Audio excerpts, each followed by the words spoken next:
Hello, everyone, and welcome to the European Pro League, the 21st season of it. My name is Artie, also known as Artist here, as is seen on the screen. And today we are going to be witnessing the first best of three for today between Aurora Youngblood and GenOne. They're already getting ready on their respective sides. First off, we will be going over the map, over who we will be playing, and then go straight into the map veto, where we'll be starting off on the map Anubis. It's going to be quite exciting to see what we will see between both teams today. The final group stage before we actually head straight into the playoffs today. So I hope you guys are all excited at home as well between Aurora Youngblood and GenOne. Both fans must be ready for this exciting match today, as we will most likely see a very close matchup. We've got Blixie, Blue White, Vilby, Grix, and Mouse all ready on our side here for Aurora Youngblood. They've been pulling a lot of strings behind the doors, and they've been making it through the last part here of the group stage. And it's just going to be very exciting to see if they will be able to get themselves a very decent spot in those playoffs. Now, moving over to the second team here, GenOne, Devodivek, Drac, Jax also performing very admirably, Kersey, and Brooksy, very strong team as well. So this is going to be quite the interesting matchup. I've seen both teams already play before, so I know they're very tough, and they have been performing very well against their respective opponents. So it's going to be quite fun to see how they will perform against each other. Now, heading straight into the map bans today. As you guys can see, we've already gotten Mirage and Nuke banned out of the way. Going straight into a pick for GenOne on Anubis, with Aurora Youngblood voting the T side on that map, and then Aurora Youngblood picking Ancient, when GenOne voting the City side. Two quick bans on Vertigo and Inferno, with a decider on Dust 2 to end things off with. So already coming up with Anubis and Ancient. Quick picks. No Mirage, no Inferno, no Nuke. I remember that we have seen those picks before for these teams, and they have played on those maps before, but it looks like they're going to be sticking with Anubis and Ancient on this map veto for now, and ending it off with Dust 2 at the very, very end. It looks like we will be getting ready very soon with this pistol round. All players are getting a nice ready, making their effective move towards. Yeah, I believe this is the issue with our ladies and gentlemen, but moving towards the A side, I believe, here on upper, towards that boat area. There we go, Aurora Youngblood making that push towards the A site. Slow and steady as GenOne. We've only got Jax to be ready and steady, as he might be getting the call pretty soon for to make that rotation. A lot of flashes coming in. One first tap comes in from Jax, but he backs off quite fast. Mouse being the first one that gets taken down. The bomb will be planted, and we only see a defuse kit on Devodivek, so they are going to be attempting that rotation. Brooksy finding two. Blixie and Blue White both get shut down. Very good double there from Brooksy, making quite the impact. Kersey, though, comes in, shuts down his own teammate together with Grix, and Drac finishes the final two. Vilby and Grix both get shut down. And Drac goes in for the defuse. Brooksy also rocking the defuse kit, but it does not matter. They'll be able to get this defuse very, very fast. Good rotation there on Anubis. Great start. And I mean, you can already see GenOne, they picked this map for a reason. Very solid rotations on the CT side on that pistol round. Able to get that double there as well. Jax able to get a frag, and obviously getting taken down afterwards, but still having a solid amount of pressure there on your Aurora Youngblood. Taking out the first player, even though they got the bomb plant, still making it pretty damn hard to continue holding that out on that site. Now Aurora, they're going to have to stick to their guns in this one. We see a few buys coming in. Galil, Tech 9s, MP7 as well, and a Mac 10. Very diversified arsenal on the other side. We do see two M4s, already some assault rifles being bought here by GenOne, and a couple of SMGs. That smoke's going to block off their vision for now. As you can see, that area is heavily fortified by players from GenOne, but Aurora comes in with a little bit more aggression, and it seems to work. Drac and Jax both get shut down, and there goes the M4 picked up by Blue White, but a lot of damage coming in from Brooksy, shutting down Grix, and looks like Blixie's also on the lower side of the HP bar, but we do see that push coming in from Youngblood towards the A site. A lot of smokes are up, and seems like the time will be ticking yet again. Again, decent amount of money. Not bad for a force on the eco. And look at that damage coming in towards Aurora. All members are so low at this point. That nade could have been quite detrimental if it were to be thrown in the right direction. Now a lot of players moving through that smoke. Blue White tries to get one of the players there from GenOne, and look at that. They're actually going to have to back off 15 seconds. Only Brooksy rocking the defuse kit. If only they knew how low Aurora is. Look at those HP bars. Not sure if they're even going to be able to survive this one out. Looks like they'll be stacking. Oh, no, never mind. I was about to say, I'm not sure if you can survive it from that distance. You got to go a little bit further than that. And Brooksy not going to be able to spot those two players there, Mouse and Blue White. And look at that, Aurora. They actually get away with winning out on this round. Very good second round, able to get that comeback straight on their side. But also, GenOne able to save some weapons. Interesting round there. A couple of SMGs being bought, and on the other side, we also see Aurora rocking 2 AKs already. 1 M4 picked up by Blue White. Still the same Mac 10 there from Vilby, and SMG as well for Blixie. Pre-flashing that midsection. Smoke's going to come down, go towards B and on connector. You can see quite the heavy utility coming in towards that B site, and Aurora Youngblood have to find an entry here, and they are going to go for that aggressive entry. They do not mind this push, and it seems to work. A lot of mollies towards that right side. Blue White getting the double there with the M4. Vilby comes in, shuts down Draken. GenOne is getting taken down there on the B side. Very quick push from Aurora. Not much GenOne could have done there. Jackson Kersey probably going to have to save their guns on this round. One push in there from Jax. Getting a little greedy, and Blue White punishing him. A 3K from Blue White with this M4. Again, seems like they're really trying to find Kersey, but he is hidden pretty well so far. Well, he might be peeking towards Blue White very soon. And look at that, he does find Blue White, at least punishing him in return. Now they knew exactly where he might be, so this is going to be pretty dangerous for him. He might be able to just survive, though. Let's see Blixie actually make the move, but he still gets taken down. And Kersey finds the 2K at the very end. But Aurora finds the round, which is a more important factor for now. What a way to perform things, or start things off with here on this final group stage stream we've got today for you guys. Aurora full buy-in, almost, as Blue White still has to stick with that Mech 10 again, trying to keep their economy a little bit more favorable as they know that GenOne is in trouble. Got Kersey saving up that M4, but, or that, was that a Galil? I don't think that's an M4, actually. A couple of pistols, but not much that they can work with. You see Devotivec attempting that move there with the pistol, doing a decent amount of damage, but Blixie's able to shut them both down. DC Vilby coming down pretty low. Jax able to finish off Mouse, but is it really enough? Again, this fast B push is a little too much for GenOne to handle. And we still see Jackson Kersey remaining alive, able to pick up the AK there from Mouse, and moving towards the A site, saving their weapons. Jax even finding Blue White on the side.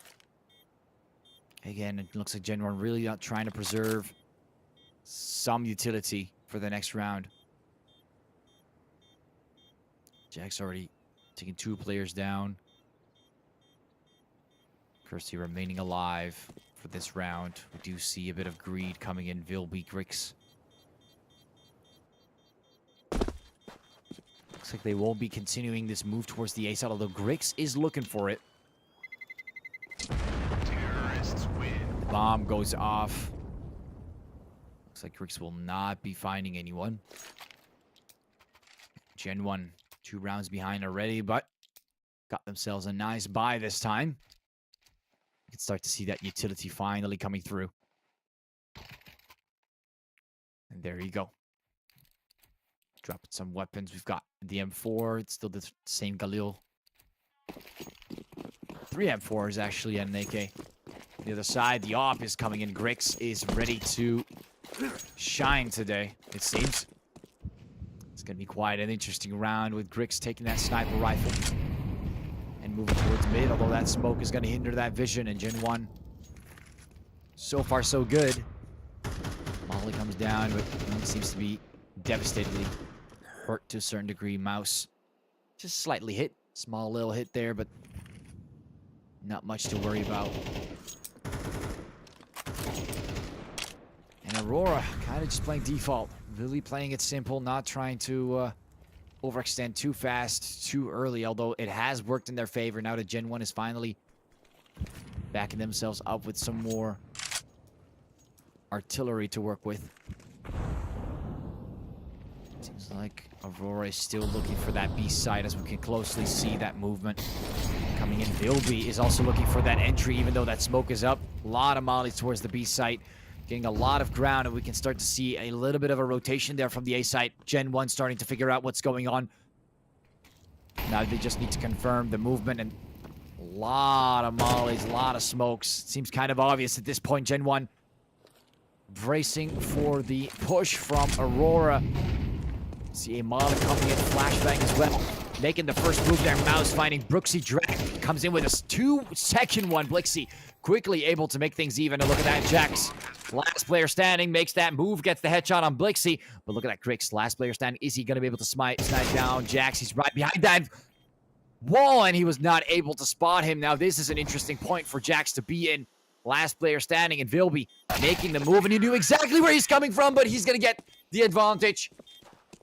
Getting the headshot, moving right below his crosshair. Vilby able to shut down Jax. A little bit too close for comfort. Still able to pick up the sniper rifle, drop it for Grix. And it seems like Jax was just hiding behind the pillar on the B site.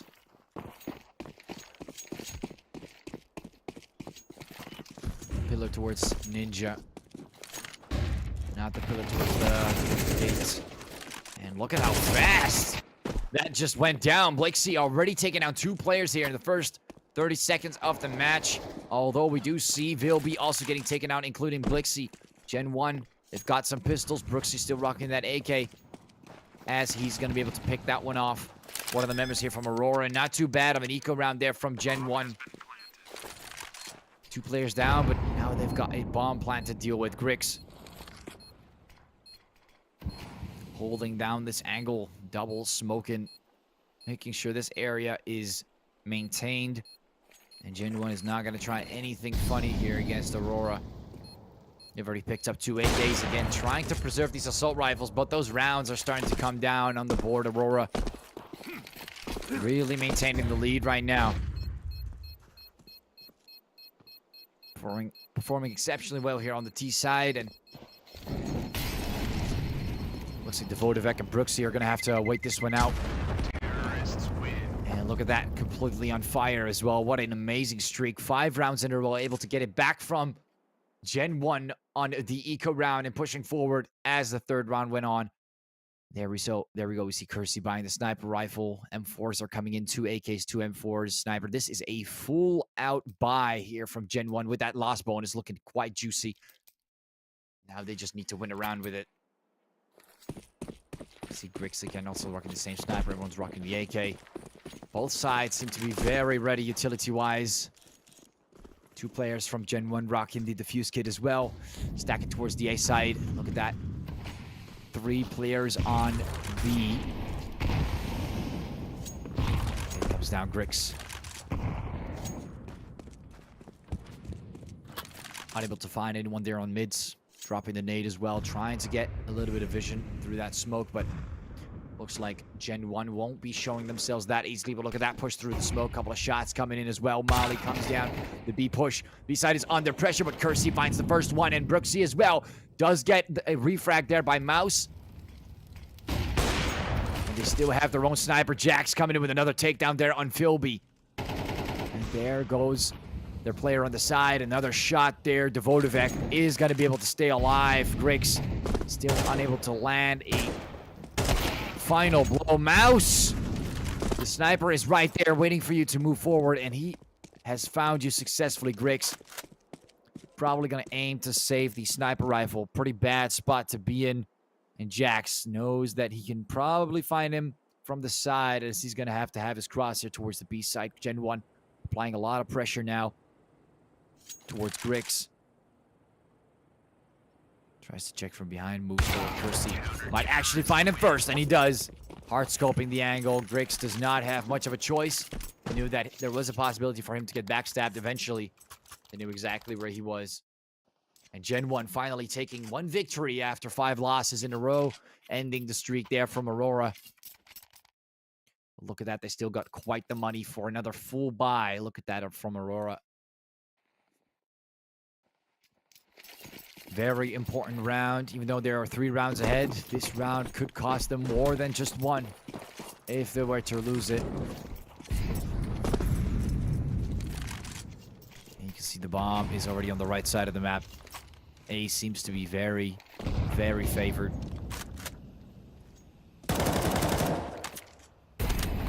Jack's trying to find some shots through the smoke. And opening towards Aurora. Throws in the molly. Pretty aggressive move from Jax there. Very aggressive, and Mouse getting close to finding him and actually taking him down, but looks like he'll be getting away with that scotch-free. Very aggressive there from Jax. And Drac taken down. You can see the blood on the wall. It is not looking great there for Drac. Not sure if he will be able to walk that one off, Kersey.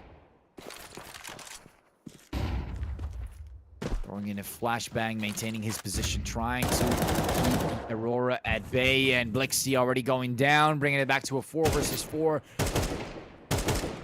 And Devotivec gonna have to move back a bit, applying some pressure from behind here towards Aurora. Look at what an interesting spot Aurora is in now. Devotivec has to remain alive to continue to apply this pressure. Looks like that won't be the case. Vilby shuts him down. You're done playing game. 25 seconds remaining. Look at that. Brooksy comes in, applies pressure. Grix gets taken down, but here comes Blue-White to change it up. Kersey still finding one, regardless of the utility. Use the second one as well, and a third comes in, but he's not able to land that no-scope. Jax quickly going for that rotation. It is a 1 versus 1 Mouse. Very important round. Knows where Jax could possibly be. Has an idea, but it's looking in the wrong direction, and they're going to be walking past each other. Jax probably going to spend a lot of time on the site. This is very advantageous for Mouse. Time is ticking. Jax, that defuse kit is not going to give you that much of an easy time. And there goes the tap from Mouse.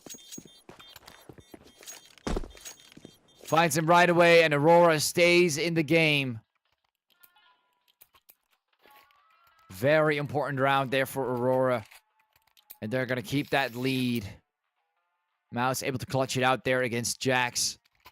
Got pretty damn close with Kersey with the sniper rifle. Able to get the double, but not landing the no-scope, unfortunately.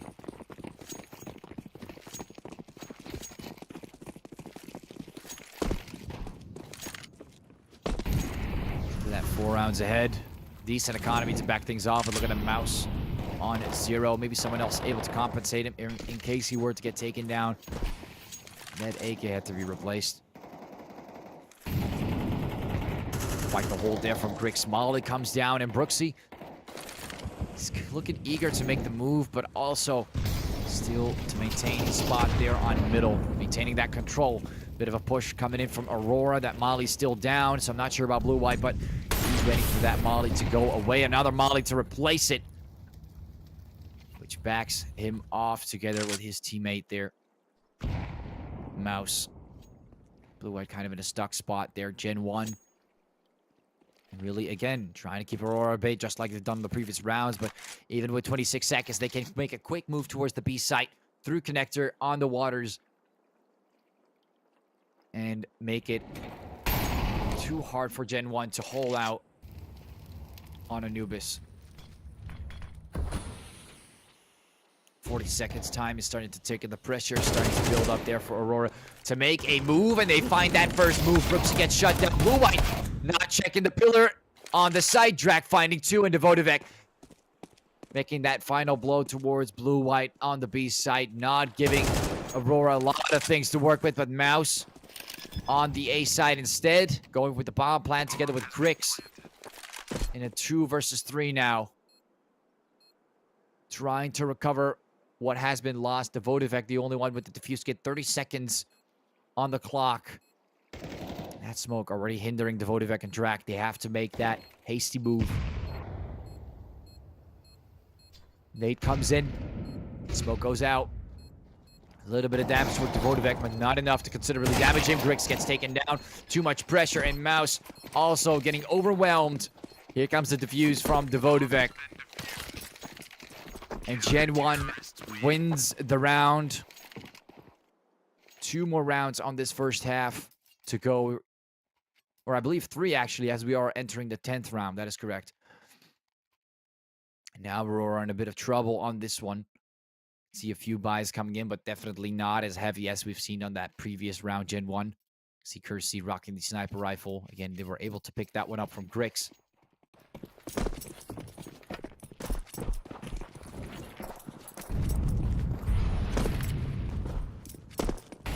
Molly's coming down there on the bridge as usual. GenOne sticking to their guts, and looks like they're spreading across the map again. 2 players towards A and 2 towards B. Really trying to keep things even. They just have to rotate fast enough.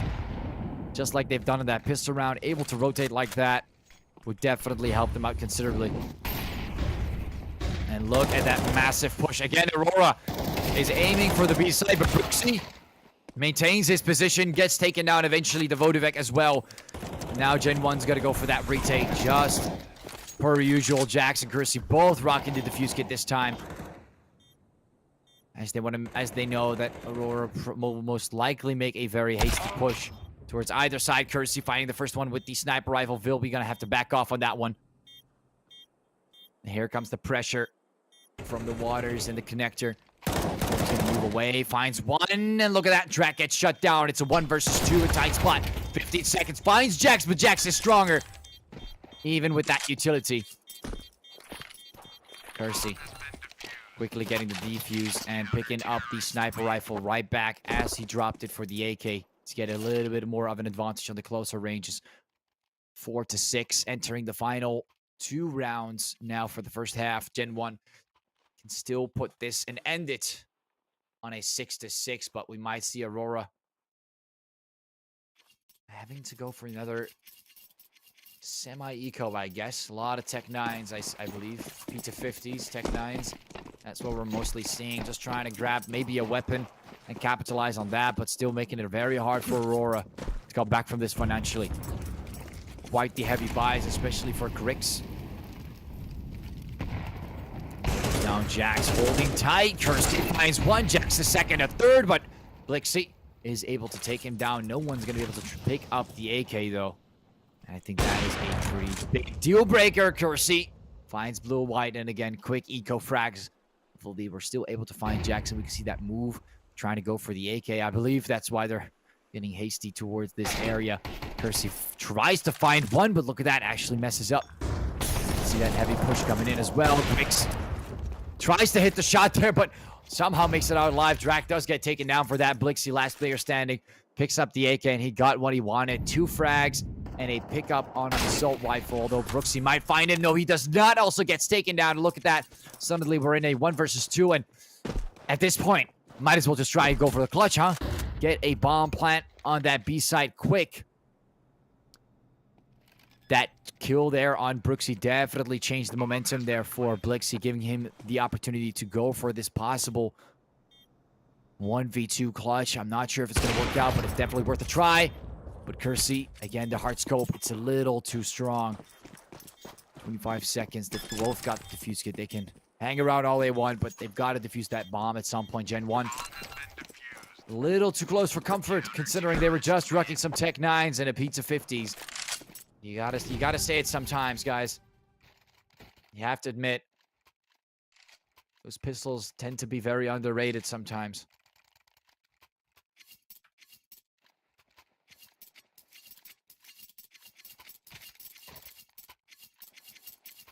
And here come the AKs, finally saving enough.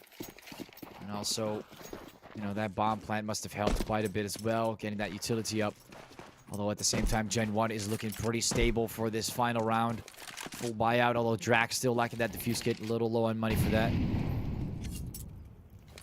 But other than that, GenOne fully buying this one out. And getting ready to push back Grix. Forced into giving Galil, and here comes Jax getting shut down by Blue-White. And no recovery there from Kersey with the sniper rifle. 2 mollies. And Blue-White trying to apply some pressure here towards the A site. We can see that Kersey and Drac have already moved back all the way. Kersey finding the first there. Grix getting shut down with the sniper rifle. Phil will be taking a few shots and quickly backing off on the bridge. Moving towards... For a second, I thought he was going to move towards the waters, but... Sticking towards the double door area. Blue-White finding another one. Look at Blue-White. Able to find Jax, and now Kersey as well. Taking on both players on the A site. Exceptional performance there by Blue-White. Might actually grab them, give them the opportunity for the round. A third one as well. What's going on? No one is able to refrag for Blue-White. And Devotivec right in the corner with the M4. Oh, and here comes Blue-White. He's already got 3 frags, and he is looking hungry to take some more. Players down 20 seconds, though. That bomb is going to go towards the site at some point. That is the responsibility from Mouse. Just a little bit of pressure from Devotivec. Drac also quickly making that rotation. 10 seconds. It has to be the B site now. Important kill here. Vilby, is he going to be able to find him? And he does find him. And just like that, GenOne in a very bad spot on this final round. He has to go for it. Drac does not have much of a choice. Bit of pressure. Is going to attempt to make this pretty hasty move, but it's not going to work. Aurora. Plant the bomb. Get that quick rotation in. Blue-White. 3 frags. Vilby 2. It just felt like a 2 versus 5 there as GenOne, especially how Jax and Kersey got taken down there on the A side. Completely unacceptable there. Blue-White. Quite the punishment. And Aurora will be maintaining their lead. Moving into the second half of Anubis.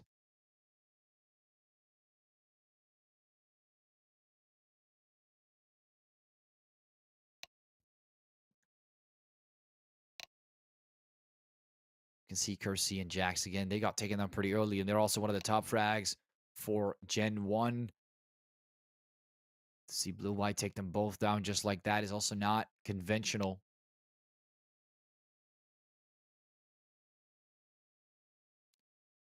But considering the position they were in, they were able to get a few rounds back and at least get the score a little closer than before, which is definitely a good start for a possible comeback on that second half.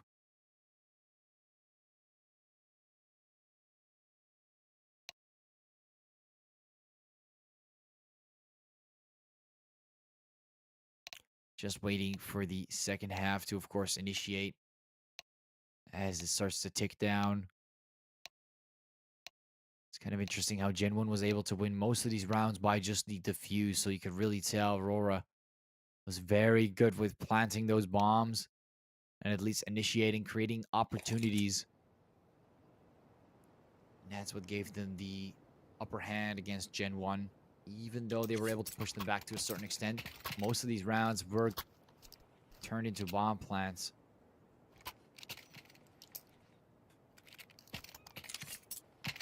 2 Berettas coming in. 3rd one as well. P250. 4th one. Hold on, what's going on here? Not sure what this is, but Aurora. Let's take it to the P250, it seems. There we go. And GenOne just sticking to some protection. Jax is going to choose the smoke and the flashbang over that. Getting ready towards moving here on this A site. Looking like a primary target. Bit of movement coming in from Kersey towards bridge. Taking a right peek at those double doors. Not spotting anyone yet, but he might find himself into a duel with Vilby.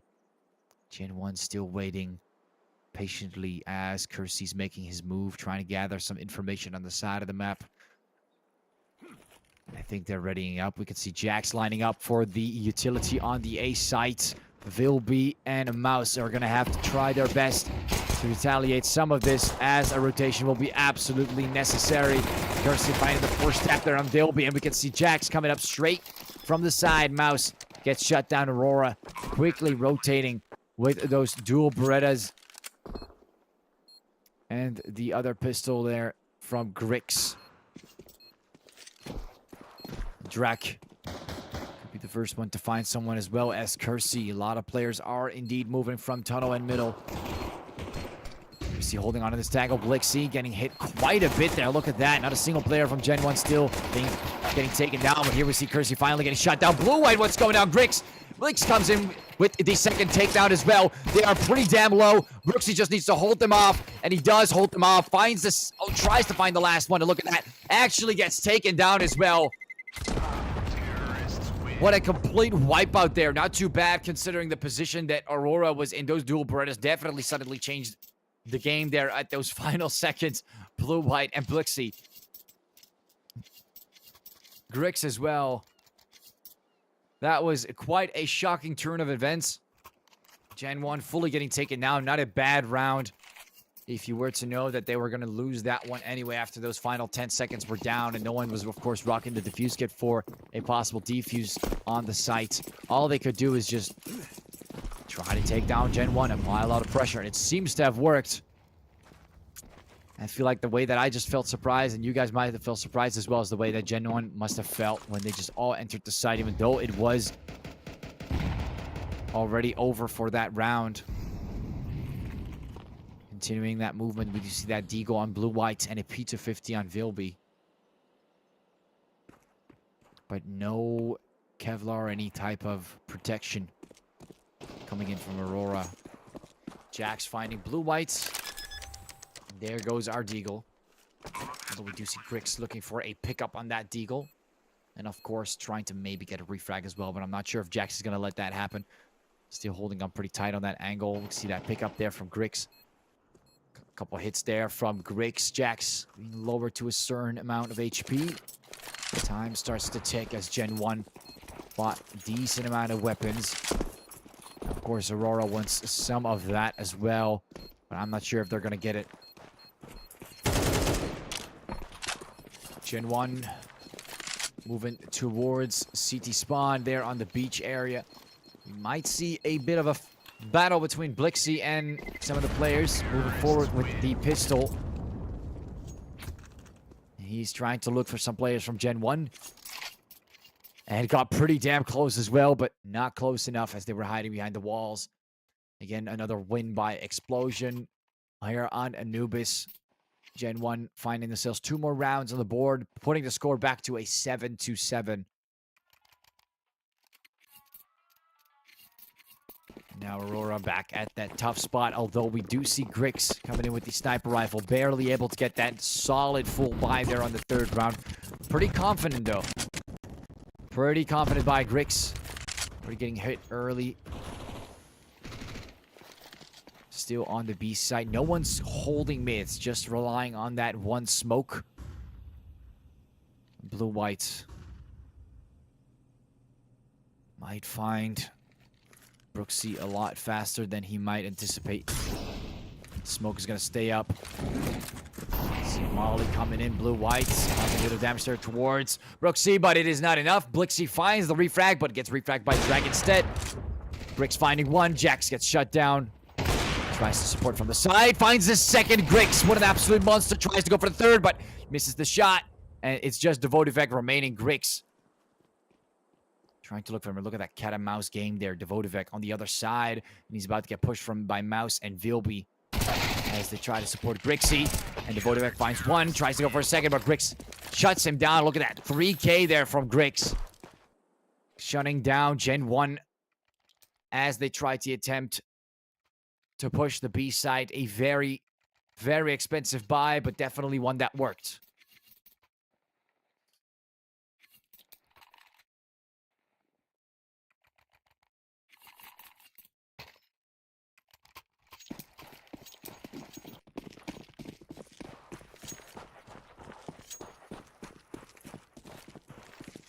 Continuing the move there, GenOne.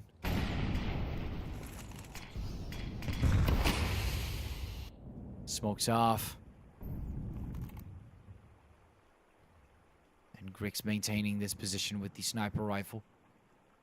Mouse also making his move. Drak and Kersey are both nearby. GenOne already Back to being behind Aurora, taking the lead again. Not able to maintain that lead apart from that one pistol round early on in the first half of this map. Smoke's going to cover up Drac. He's not going to be able to spot much. No vision to work with. Mouse is just going to chill right behind that smoke. GenOne really desperate for an opening. We can see that bomb again being moved towards the east side. A couple of shots coming in from Jax. Finds one, but Blixie comes in from the side. Vodovec barely alive. Gets the headshot. If you can get another one, that would be great, but looks like the HP bar doesn't matter. A headshot through a wall bang there from Vilby. Smoke's going to stay up. Brooksy trying to maintain this spot. Look at that Aurora. Looks like the sides have swapped as they've moved outside of the B side, smoking off their entrance. And now the roles have been changed, although we do see that rotation coming in from Sniper. Or I believe it could be the cave as well. It doesn't really matter. Mouse making that rotation from CT. And GenOne, it's already halfway through the time. 20 seconds on the bomb. Brooksy trying to find one. He does find one, but he gets refragged afterwards. Kersey, important to stay alive together with Drac. As the last player, Grix here with the sniper rifle, is not going to go for that. 5 seconds. It is done and quits. No defuse kit, nothing to work with. And it looks like Kersey and Drac are going to back off as well as that bomb gets exploded, although at least Grix is able to save the sniper rifle. So far able to stay alive. Definitely not making things too expensive for himself.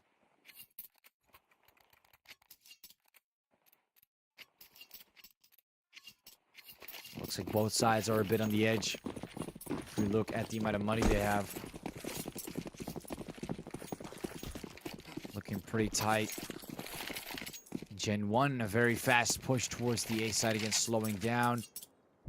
Jax looking for some players on the side, but not spotting anyone. It looks like it's going to be a very strong and forward push towards the A site.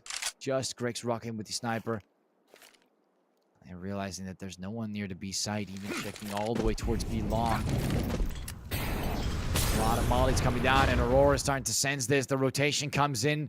And with just one player on the side, it doesn't really seem possible. Mouse does get the double with the pistol. Not too bad. A third one coming in. Vilby. It does not matter for Aurora. The pistols are all they need. Blixie as well with the deagle. And look at that rotation from Aurora and those pistols and those smokes. It all worked together in GenOne. Getting completely taken down. Bunch of AKs getting picked up there. Blue, white, Blixie, and Vilby all profiting off this. Huge economical advantage they just got. And now GenOne is in trouble. As Aurora is getting closer and closer to finalizing this second half of the first map. Just 4 rounds shy from victory. 3 rounds shy from a match point. With this economical advantage, GenOne really throwing away a lot of good utility. Some very good weapons.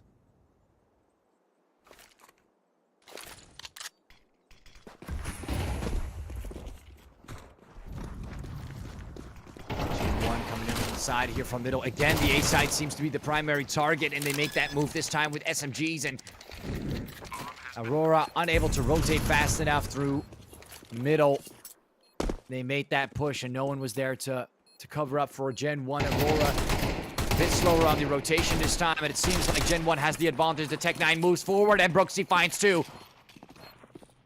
Picks up the sniper rifle. And Drac finds the last one. Blue-Whites gets shut down. Aurora, they had a huge advantage, but it seems like that rotation was a little too slow. And GenOne is trying to move a little bit more aggressively. Keeping the score straight on a 9-9. Sniper being dropped down towards Kersey. Brooksy gonna have to stick with the Galil and M4 there as well, and Drac Three M4s on the left side. Vilby, blue, white, Plexi. And we do see a sniper buy coming in from Grix, but no protection, no utility. That is a hasty buy there from Grix. Kersey maintaining his position there with the sniper rifle. That's straight up though. A lot of pre-fire from the Vodivek. Mouse seems to be slightly hit from a little bit of utility on the right side there on A main. But definitely not enough to cause anything critical. And Aurora really maintaining their spots, realizing it is a little bit more serious than they thought. GenOne is not here to mess around.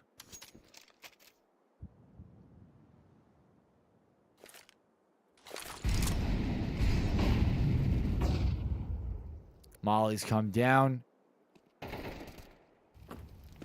First kill is taken. Devotivek getting shut down. Jack's coming in to support that. Blue-white gets taken down with the refrag. Grix able to spot Brooksy in the meantime. That bomb still needs to be picked up, though. GenOne looking for that entry towards the A side. Jax spotting Mouse. Finds him.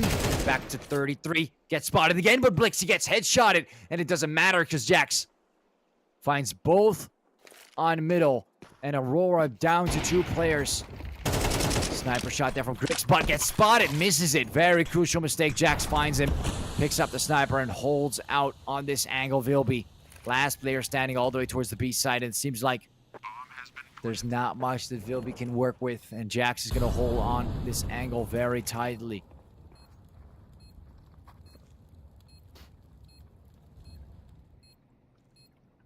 And all the players from GenOne are on high alert, trying to make sure that that A side bomb is going off. But Vilby all the way towards the other side of the map.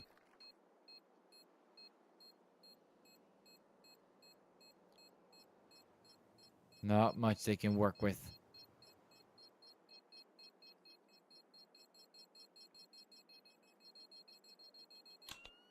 And Drax slowly moving away, getting pretty close towards Vilby. There is an opportunity for him to possibly find him. He's making quite a bit of noise there, but Vilby still gets taken out. Look at that, Drac. High risk, high reward, able to shut down Vilby, and he's not going to save that M4 today.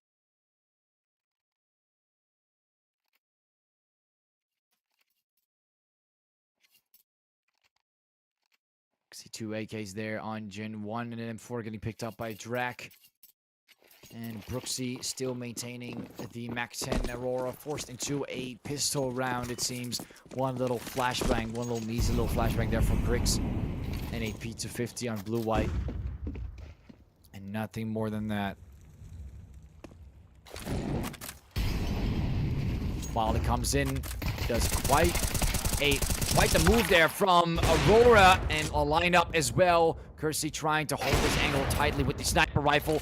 Finds a third, but has to back off as the pressure is a little bit too much. Blue-white able to pick up the M4 from Drac as he got taken down, and they move back quickly and swiftly.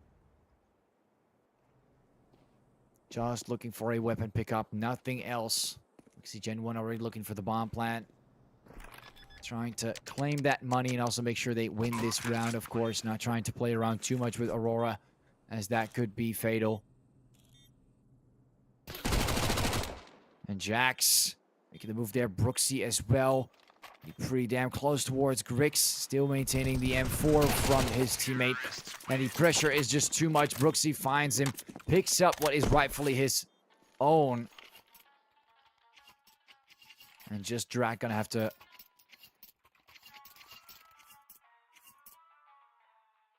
rebuy a few things. Looks like the entire team is stacking up on this one. Look at that utility. 5-5-6-4 on the utility. GenOne not 11-9. 2 rounds ahead against Aurora Youngblood. Quickly changing tides. Pushing faster, being more aggressive, and it seems to work so well. Kersey, look at that aggression with the sniper rifle. Half his health is gone, but he got the kill, and that's all he wanted. That aggression gets rewarded, and he finds another one as well. Blixie gets shut down, and Aurora so desperately trying to maintain the lead, and look at that. At the very end, GenOne is still able to grab their position and take it back. Mouse still able to find Brooksy. But I'm not certain if that is going to be enough. Another one as well. Grix still dealing a decent amount of damage there to GenOne. That's all they're going to do. Able to pick up a few weapons. Or at least maintain those weapons. I haven't seen any AK pickups yet. Looks like they're not going to go fully for that. GenOne's starting to move away from the site. Terrorists win. Just a slight hit there. Drac has kept the molly, trying to find Mouse. That was a lot closer than we usually see. That last bonus is going to come in to support the players from Aurora. M-Force coming in. Utility as well.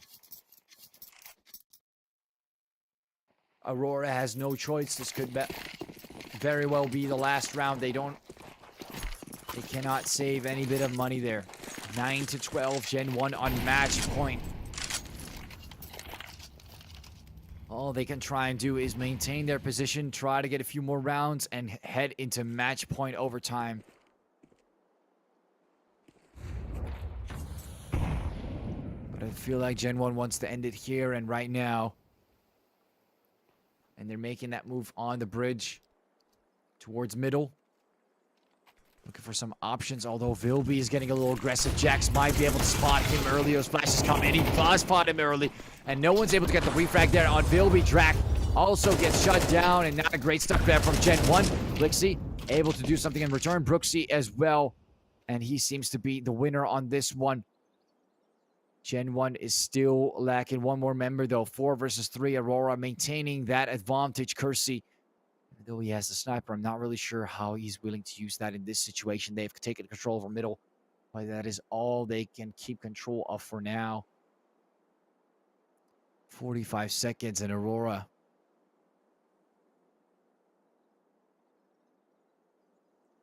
locking down this position. Nate comes in. Again, completely silent. Kersey finding Grix there, returning the favor with the sniper, bringing it to a 3 versus 3. Now the confidence starts to come up. Bit of a move there. Devotivek, very aggressive. Look at that move towards the B site. Smoking off the area. A couple flashes and mollies. Look at that, 2 mollies and flash. And Mouse getting hit quite a bit, but still gets the kill on Kersey, which means that it was worth it for him. Dropping a nade, and Mouse getting a second one as well. He's going to aim for the third, getting hungry, but Devotivek shuts him down. Blue White knows exactly what to aim for. Devotivek finds him instead, but look at that Vilby. Look at how close it was for Aurora, but they're still maintaining their position on this game. Vilby able to pick up the sniper rifle as well. And winning out the round against GenOne. Not a bad attempt from GenOne, as Jax got taken out fairly early, I would argue. Brooksy's efforts definitely did not go to waste.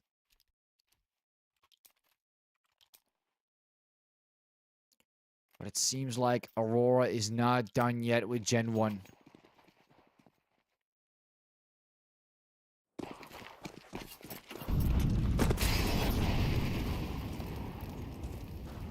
Molly comes down. Few bits of utility there on middle, double doors. And really making sure no one's gonna push through that area. As Vilby tries to hold it out there for Aurora. Grix rocking the sniper rifle again. Look how low he is on that economy. At the end of the day, it doesn't really matter, considering, again, this is probably every round could be the final round, and Aurora has to give it all. Look at how GenOne is getting closer and closer towards the B side. Another smoke coming up. Still in the inside of the smoke. Blue White getting flashed away, making the move. Blixie finds one, but Brooksy returns the favorite track, getting refragged and trying to do more damage return, but Blue White gets shut down. Jax is on the lower side, and Vilby still maintaining that angle there behind the street, finding, not actually able to find that. Grix missing the shot, and look how low Kersey and Jax both are. It is definitely not impossible for Aurora to make this move forward. Bit of a shot there from Kersey, but Vilby moves forward, shuts him down. Last player standing. Jax, again, same spot we've been in, and look at that pistol comes in, drop, picks up the sniper rifle, and it's Vilby again to save the day for Aurora, keeping them inside of the match, bringing it to an 11-12. GenOne starting to get a little rusty there at the end. Someone's going to need to put some WD-40 on that because it seems like Anubis might be moving into overtime, possibly, if this were to continue, this trend. They'll be saving the day every single time. Well, maybe third time's a charm. GenOne. Now the pressure is on for them as well. They want to end it right here. Do not want to push this towards an overtime, giving Aurora a chance to push back.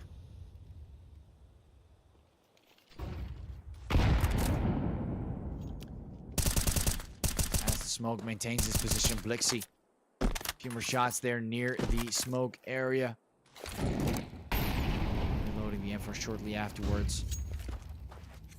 Bit of a molly there, blue-whites.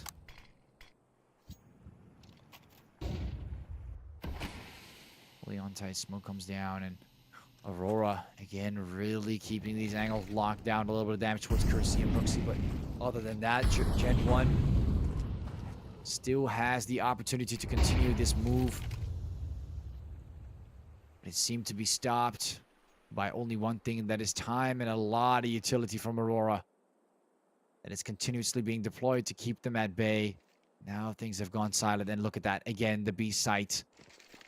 It just seems so obvious, but it is indeed the B site. Blue-white with the Famas finding Brooksy. Tries to look for more. Gets a few shots in there towards Jackson. Look how low he's gotten them. Again, GenOne does not seem to be very good at pushing towards the side and remaining alive. It seems Blixie will be finding more. Kersey, last player standing, and Aurora brings it into overtime, ladies and gentlemen. We're about to see a lot more of a closer call on this first map. What a way to start off the first match today on this first map. Aurora is not here to give up, and will be clutching out twice in a row. And then look at that, GenOne getting a little rusty there on the T side towards B.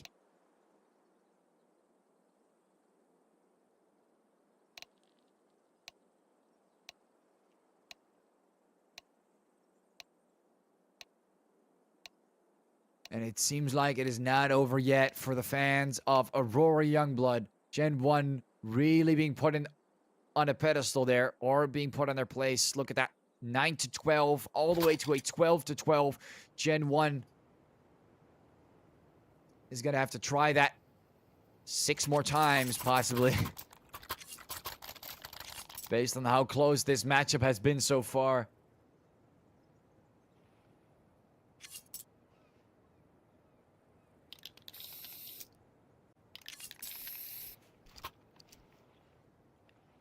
One fun thing about overtime, we throw economy on the side, get everyone 16 grand, and let them figure it out.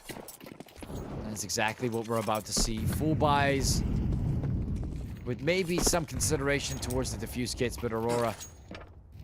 Look at that strong hold towards the B side, just having one player near A. Mouse, the only player to hold down his position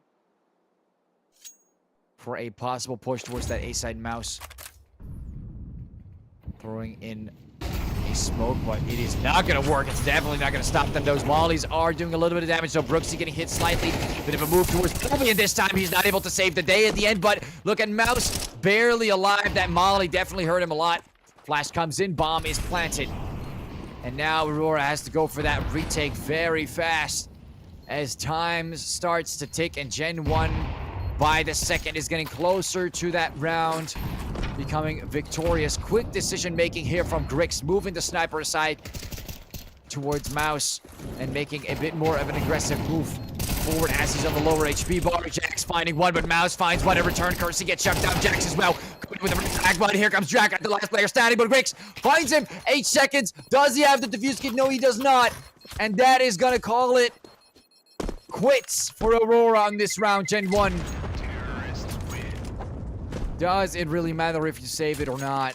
Maybe for the third round, I'm not sure. But GenOne gets the round just too shy of 2 seconds. And now we can start to see some defuse kits getting bought.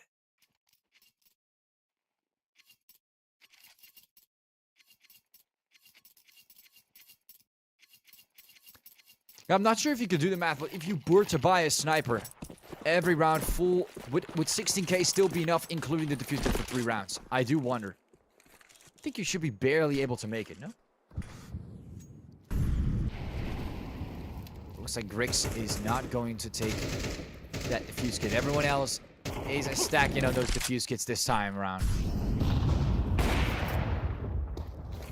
Good shot there from Kersey, but not finalizing. GenOne, they caught. Very lucky that the last player there from Aurora did not have a defuse kit. That could have definitely been around for Aurora. A lot of shots there from Devotivek. He's slowly going to move back. Brooksy, Kersey as well. Everyone's starting to get ready for that A push, but look at that from behind Vilby. He is smelling a lot of players, but are the players smelling him? The Predator from behind. Vilby. Will he get spotted? No, he does not. Finds one. Applies pressure. Throws in the nade. Gets away with it. No refrag coming in from GenOne. Finally, Jax comes in and does some damage in return, but is being put on fire. Every bit of information already being moved towards Aurora, and GenOne forced into a rotation where Blue-White will be waiting for them as they move through this area. Waiting right behind the smoke. White the angle to hold. Takes down the first one and again moves back. No one able to get the refrag. He's right behind the corner. Takes a few shots. Gives away. Okay, so Brooksy finds him. Tries to land those final bullets but does not succeed. And they get shut down. It all comes down to Drak. Brilliant performance there from Blue-White and also Vilby applying pressure. Getting the information. But what's going on, GenOne? Hold on a second. He's right there behind the statue. Ladies and gentlemen, Aurora. Are they still able to find him? Yes, they are. Drak. For a second, I thought they were about to run towards the A site, but no, he is right there with the bomb on his back. Last round before we switch here on the first overtime.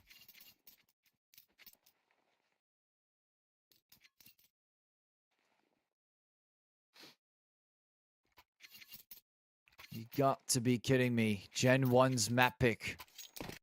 Or, yes, Anubis is their map pick. Aurora voting for the T side as well. This is going to be so interesting once we get to Aurora's map pick on Ancient. Seeing that it is this close for their map pick, not really sure.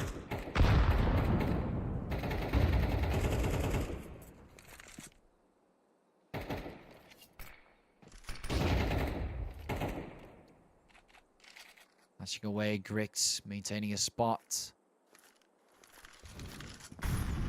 Blixie still waiting behind the statue here on B sites. Jax is maintaining his spot as well. You see a little bit of map control getting gained here over middle. Vilby finding the first one. Devotivek gets shut down and no one's there to refrag. Aurora again coming in with that first pick. Playing it very well here on the CT side. Look how sneaky Jax is, waiting right behind that smoke.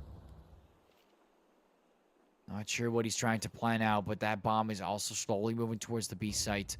But while that smoke is up, no one's being able to find him. Grix finding the first one. Cursor gets taken down. Blue-White finds Jax. And GenOne, it really looks like it is all over again. Aurora finding the last player is all they need to do.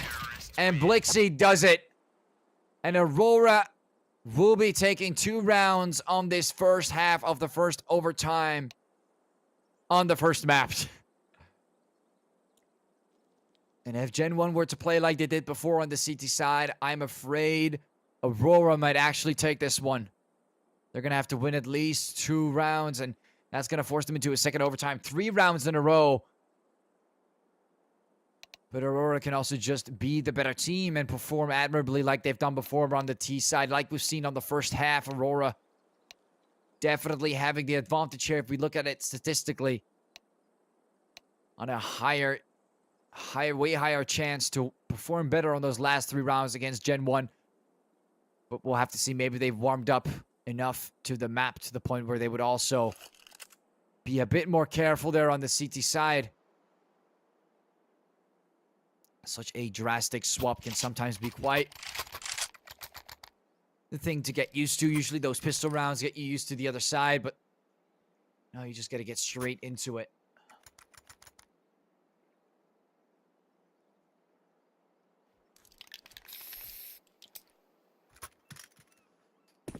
This is where it all comes down to. Aurora already getting themselves ready, throwing those first bits of utility. 2 mollies already towards middle and B. It seems like the aggression is forced upon A, and we can see blue-white already making that move. Molly comes down, forcing him back. Getting hit by the nade as well, so back down to 60. Bit of a hard scope there from Grix. He'll be checking those doors. Slowly but surely, Aurora is getting more and more map control. Middle left completely open. We can see a smoke coming down. And another smoke in his face as well. He takes that move forward. Does not find a frag. Curse. It comes in. Jax as well with another frag. Grix gets the headshot with the sniper rifle on Jax. And it's bringing them back to a 2 versus 2. Full control over that A side. Dropping down the utility. GenOne has to make that rotation. And this time, Devotive, being the only player with the defuse kit, Brooksy, is going to have to make that first move. Mouse is moving forward. Gets the Pika's advantage, but does not land enough shots. And Brooksy wins out that fight. Sniper misses the shot. Grix is low. And he gets a molly against the forced forward. And Brooksy gets the second kill as well. With that defuse kit, Devotive. Looks like it doesn't matter. Brooksy going to go for that defuse. Never mind. Speeding things up by just a shy second. GenOne takes the first round out of the board. And already equalizes the score on this first overtime. This is going to make things a lot more interesting now. Very, very decent push there from Aurora, making things quite equal. A lot of players put in a 1v1 position. Those smokes were up, and it was a heavy push from middle. And on main towards the fountain. From the boat area towards the A site.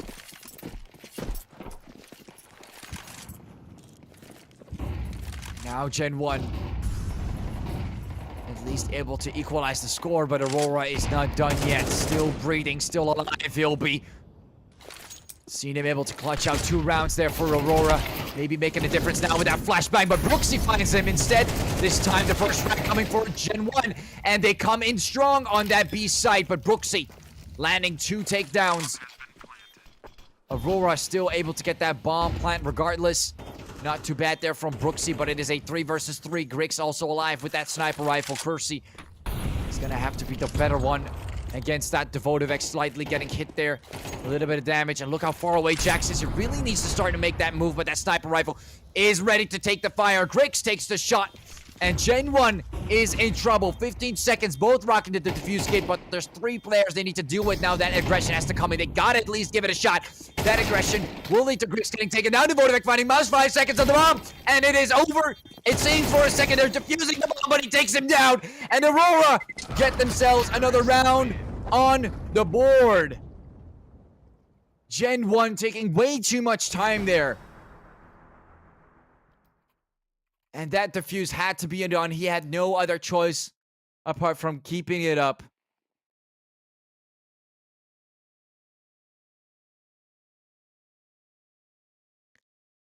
And here it comes all down to this final round. GenOne is going to have to win another one to bring this to a second overtime. Aurora sitting nice and comfy. But of course, the pressure is on, and GenOne, they've got to maintain that position. Nate comes in blue-white. Towards the river. Right past the boat. Bit of a movement there. Blixie already getting taken out. Kersey finds the first frag with that sniper rifle. And Vilby makes that aggressive entrance. Tries to look for something to gain and return. Double sniper there from GenOne as Jax and Kersey are both locking in this time. Something to notice as well as Grix finds Drak, bringing it back to a 4 versus 4. Crucial push towards that A side. Gonna see that rotation. Jax has to be fast. But the look at the bomb. It's actually still dropped. That is something else to notice as well. They're making the move towards the A side, but are they really going to go for the bomb plant? Because it's still all the way on that corner. Are they just going to try and get them down by 1v1ing them? I'm not really certain what the idea here is from Aurora, but it looks like they've already figured out they got to pick up that bomb first. 45 seconds. Getting a little bit of control over that A side. Mouse finding Jax. Gets taken down. And there goes our second sniper. The Vodivec finds Mouse, but is very low. And that could be an opportunity. Grix in a position where the pistol is the only thing that can county test the headshot there on Kersey. Finds him. Again, GenOne moving through the smoke, finding the Vodivec and Brooksy. It all comes down to you, man. Can he keep Aurora out of it? Maintaining GenOne in this first map. Their map pick, by the way. And Brooksy, it is looking very improbable. He's already getting spotted. 3 players. Is that really gonna be enough to deal with? Sniper comes and misses the shot, but it doesn't matter. And Blue-White shuts him down. And just like that, 16-4. Aurora Youngblood, beautiful recovery there. Able to get most of the 1v1s on those final 2 rounds. Able to get a solid comeback in there on the T side. And they deserve that. What a beautiful comeback, especially on a map pick that you would consider, you know, it is a GenOne map pick. They might have the advantage as well, but it doesn't matter. Aurora performing admirably well on the T side in the first half, and we've seen it on the overtime as well, being pushed forward. Vilby getting 2 amazing clutches, and that Tech-9 takedown there on Kersey, definitely putting the cherry on top, finalizing that round, putting Brooksy in a bad spot, and that was the end of it. Ladies and gentlemen, thank you all for watching. Congratulations on the first map there, Aurora Youngblood. They played very, very well. We'll be moving over to the second map very shortly on Ancient, where GenOne voted on the City side. Take a short break, and we will be right back.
All right, ladies and gentlemen, small apologies there for the first round. It looks like GenOne won that one out with a clean pistol round. Just Jax and Devotivek shy of getting taken down there. Aurora winning the first map. Great start for Aurora, but on this map, it seems like GenOne will be taking that great start away from them. So far, one interesting note, one interesting thing to point out is that GenOne was able to win out every single pistol round so far, which is definitely a noticeable thing. But at the same time, Aurora is still successful at maintaining their lead overall with those, once we get to those heavier rounds after the third and fourth round, which is definitely something to keep in mind as we move over Ancient. Aurora spreading across the map nicely as GenOne locks down their positions. We see a FAMAS there, 4 M4s, just 3 nades. Nothing too crazy there from GenOne after that first round ending in victory, but those heavy B pushes tends to be favored, and it looks like Aurora is going to go for that favored move in this case. They've got one smoke down on Sniper's Nest, but looks like they do not even risk moving to tunnels. They're going straight for that opportunity on the B site.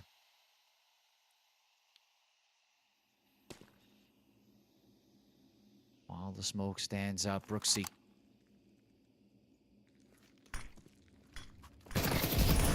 It's a little bit of retaliation. You can see him barely standing alive there. He's going to have to back away from that, but it looks like Aurora is also backing away from the site.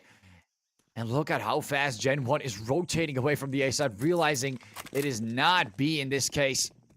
Aurora, very smart fake out towards the B side, getting the bomb plant right on the A side. And this is why it's very important to always have at least someone to be on the lookout.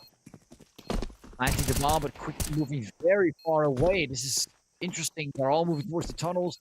Players moving towards top mid and entering Sniper's Nest, getting close towards Brooksy. He's already pretty low. I'm not sure about this movement, but it looks like they know exactly where the bomb is, so they know what to shoot at. I guess that's kind of the idea here. A lot of fire is entering, a lot of bullets entering that smoke there. Jax getting 1, getting 2. Grix and Blue both get shut down, and GenOne getting to that defuse. Brooksy being the only player to get taken down. Looks like Drag also getting taken out there by Vilby. Nice attempt by Aurora Youngblood. Good rotation, good fake out. And also a decent attempt at keeping them at bay through the smoke, knowing exactly where to shoot. But it looks like GenOne will still be taking this round by defuse, but that bomb plan is still favored. Getting a little bit of money in return, combining that with the loss bonus. Something to get back from. You see the first AK coming in here as Blixie buys it out. 3 Galils and a Mac-10. And Aurora looking for the A site this time. Smoke is up. The bomb is still down behind their backs. And looks like Vilby is checking for an opening. But that smoke is going to stand there, and not a single player from GenOne is going to make that aggressive move. Jax already finding the first few players entering the A site, and Drac from the side finds 2, but Mouse takes him down. Jax gets burned alive. Beautiful molly there by Grix and Aurora. These pushes have been quite literally amazing. And GenOne in a lot of trouble. 3rd bomb plant in a row. Again, the pressure must be immense, and Aurora really playing it well overall on the T site for both maps. Now they just need to hold it out. That's what they need to play for, and Vilby shows himself and does not show himself. A bit of an interesting shot gets flashed. Grix holding tight, pushes forward, surprises Brooksy, but Brooksy is the one to surprise him with the takedown. We see a defuse coming in, and it stopped there for a second. Is someone going to go for the defuse? Guys, Kersey. It is not going to work out. It looks like Vilby still remaining alive, not making it in time. And getting taken down at the end as well. I was about to say at 10 seconds, not really enough time to fully survive. Maybe in some cases, depending on the map, but it is definitely a tight one. And with having Vilby still alive,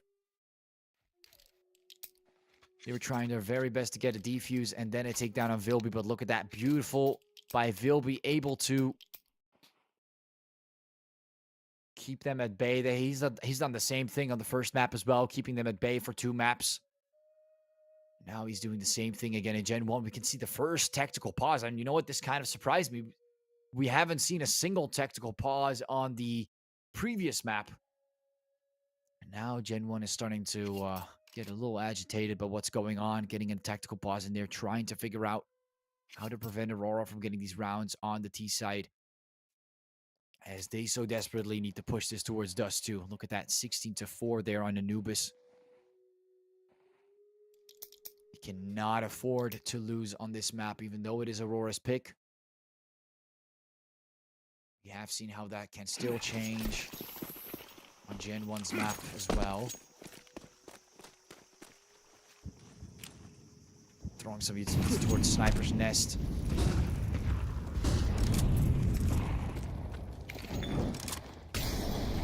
Smokes off, and Brooksy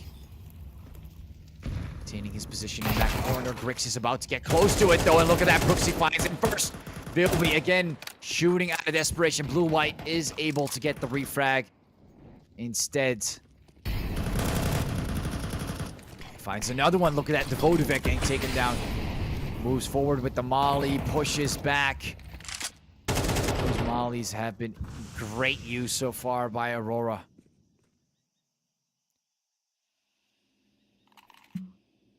Blue-White, look how close he is towards Curse. He's about to get spotted. Beautiful flick towards the head of Blue-White. Exceptional performance here against GenOne.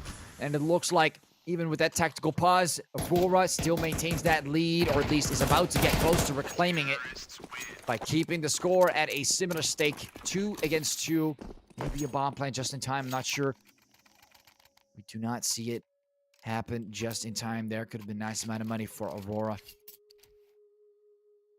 And they win the round by taking out every single player that was still remaining from GenOne.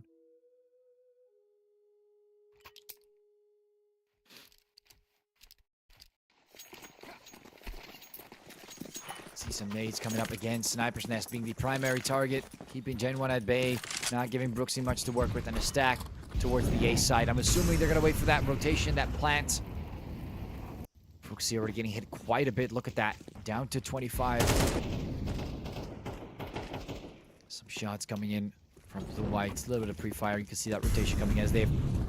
It seems quite obvious that they're moving towards the B side at this point. Bit of a move there. Jax finding one. Quick eco frags. Blue-White and Mouse getting most of the kills there. Blixie as well finding one. And Aurora takes the lead yet again. Look at that.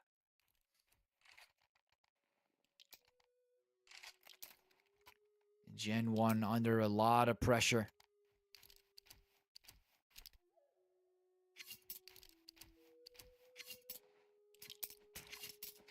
As they're not on their own map anymore. They went into overtime, and now Youngblood is on their own map pick on that second map. Already a point on the board. All they need is that second one. And that pressure on GenOne is starting to build up as Kersey does find Vilby. Before Aurora is able to make that move towards the B side. That bomb is going to stay behind. And they're going to look for some options. We can see Blixie getting very sneaky towards the halls.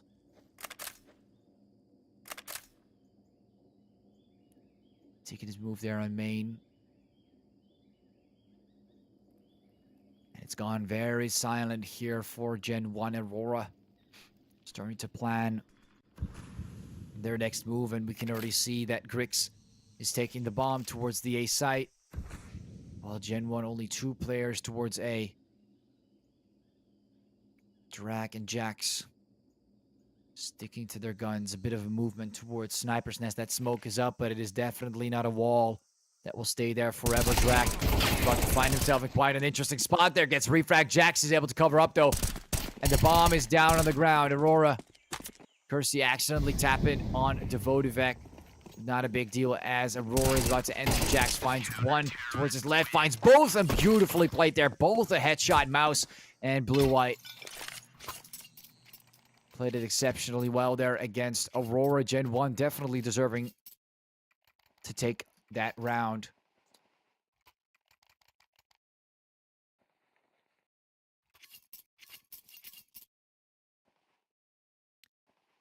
And we're going back to that cat and mouse game. Who's going to take the first round? Who's going to keep the lead? Who's going to keep it intact? Who's going to keep the score the same?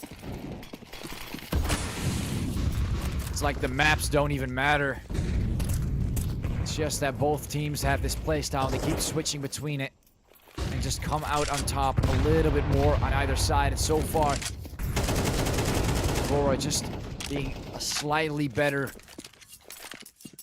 on the T side against GenOne than GenOne is against Aurora, like we've seen on Anubis and now on Ancient.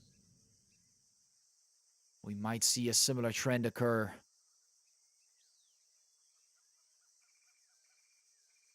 Kersey and Jax. Again, Blixie is right here to the right. Jax takes the peek. Picked off. He's right there in the corner. But Kersey gets a solid drag. Drac drops the smoke. Down to 52. Cannot make the peek. Cannot be forced out of that position. Is going to get him down. Bit slow with the smoke, but still able to survive. That's what matters here. Keeps a decent amount of HP remaining, but does get hit quite hard there by Aurora.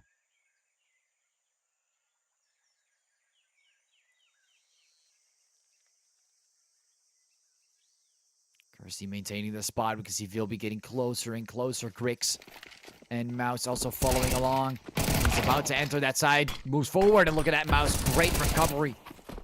Move forward from Drac. Finds Mouse instead. Grix, last player standing, has the sniper. Throws in a molly. Picks up the bomb. 10 seconds. Is forced in a position where he's got to go for the bomb plant or just get... Oh, look at that. Grix finding Drac with the fire. But he's not going to go for the bomb plant and save the sniper instead. And GenOne winning by time. Not something we've seen before, I believe, winning by time. Unless they, of course, were to save. But usually they do see bomb plants on another side or an attempt at it.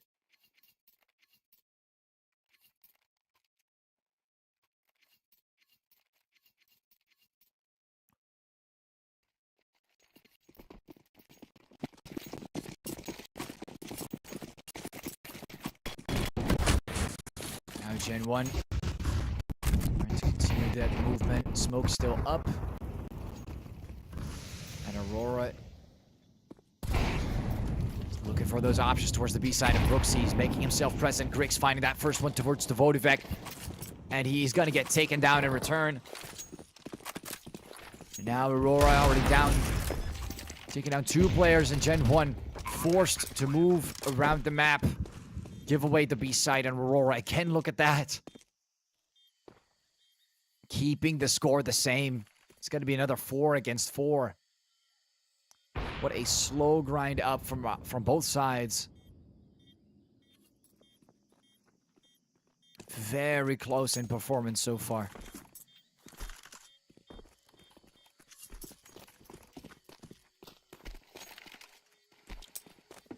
And it looks like Blue White won't be getting a new weapon.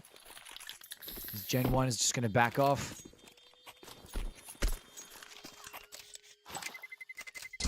Having a great time there with the graffiti on the stone rocks there by Philby.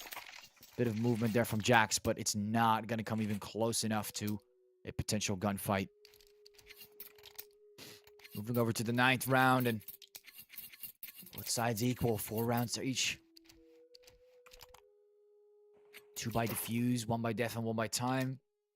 And we do see 2 going off by the bomb. 2 by takedowns. 2 defuse kits. Not too bad. Brooksy's gonna have to lower himself to that SMG instead. While Mouse, Grix, looks like everyone's rocking decent assault rifles. Vilby still on the Galil, but it's not too bad. Still rocking the right amount of utility to help his teammates. Jax already getting taken down by that sniper rifle. Grix ends him quick. Kersey also does not have much room to breathe.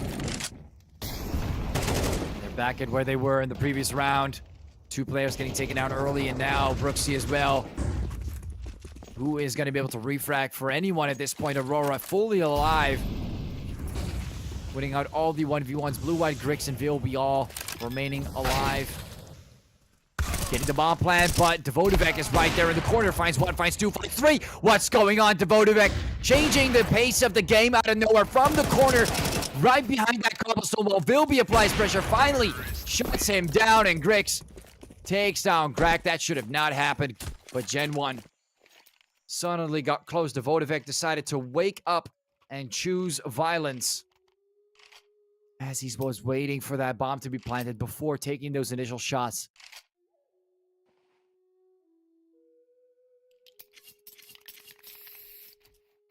Would have been absolutely mental to see an ace there, but of course Grix still rocking that sniper, and the off angle there from Vilby still worked in his favor. Had a better position behind that smoke as well.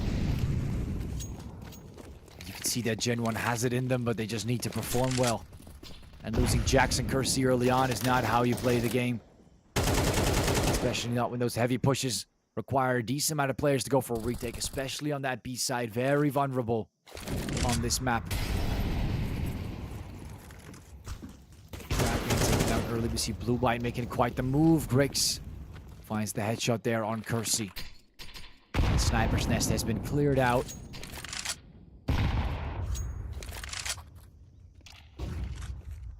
And Aurora looks like they're aiming for the B side yet again. Again, 2 picks and it's B. 2 picks and it's B. It's just like a guaranteed win in their mind, and they have yet to be stopped every single time they've done it.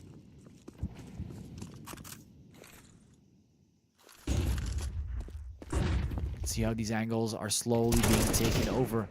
GenOne, they have Brooksy there, but Brooksy's going to get taken down, and it seems like Jackson Devotivek might be better off saving or trying to catch some players off guard as they exit this side, as the bomb starts to get closer and closer to exploding. You can see that GenOne not in a position to win this, not a defuse kit, nothing else, just some pistols. Jax might be able to get someone off guard this time. We see a tap coming into Devotivek, but he gets taken down by Blue-White. And Jax gets close, but Mouse is closer and finds Jax. Stays alive, very important. And Aurora finally breaking the chain, moving to a 6 against 4. As GenOne was forced into an economical position where they had to save some money. And now GenOne even knows themselves they've got that loss bonus. They need to get their game back on the board. Possibly bring this again to a 6-6, but Aurora, they've done it before where they put it to a 7-5, and they might just do it again. Vilby finding the first one. Blixie as well coming right afterwards, shutting down Kersey with that refrag as Vilby goes down. GenOne trying to get kills in return, but it seems like Aurora is always one step ahead. And is able to get a refrag for a refrag. And as the molly stays up, we see another molly being thrown towards the lamp room. Mouse finds Brooksy. Devotivek not done yet. Finds another one. Performing decently well here. Getting quite a few kills on that B site. But is it going to be maintainable? That nade is going to do a bit of damage and cause him to be a lot lower than before. See that rotation is starting to build up on the A side. Look at that. Mouse knows this. And the B side's actually clear. But what are they going to do? Are they going to bring the bomb right back to B? Yes, they are. Of course they are. Look at that. What a complete fake rotation. GenOne completely spoofed out of their position. Very smart there by Aurora. And we've seen this before on Anubis, and we're seeing it on Ancient again.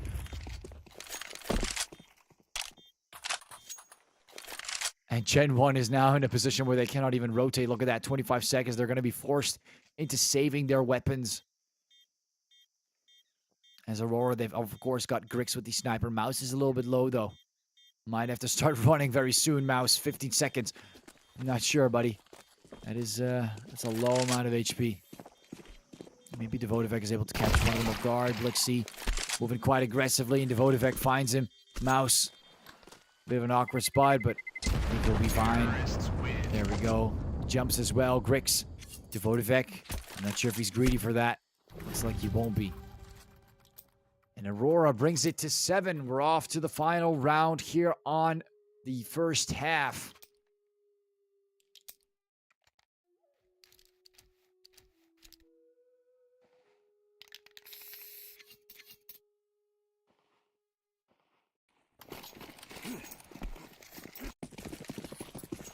Considering their move, GenOne is going to be forced into buying a single sniper so far from Kersey. Looks like they're not doing well financially, or have not been doing very well financially on the CT side. Drak getting the double early on. This might be the opening, an option, an opportunity for GenOne to get this to a 5 against 7.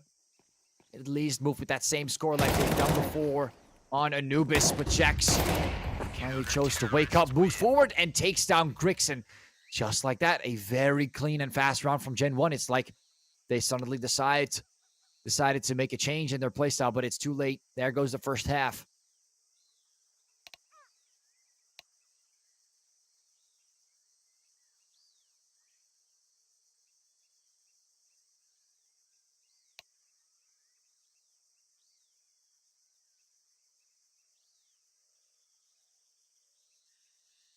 And it's kind of interesting. We're seeing the same score again, like we've seen before, 7-5.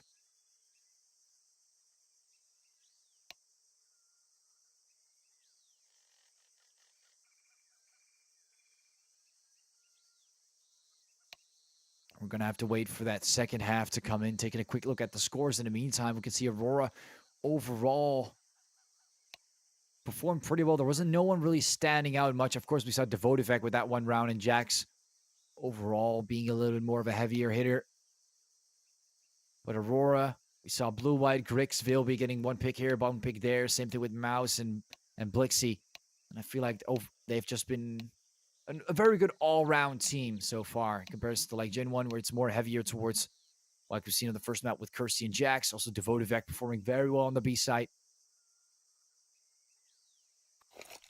And Brooksy and Drak having to catch up. See that small difference.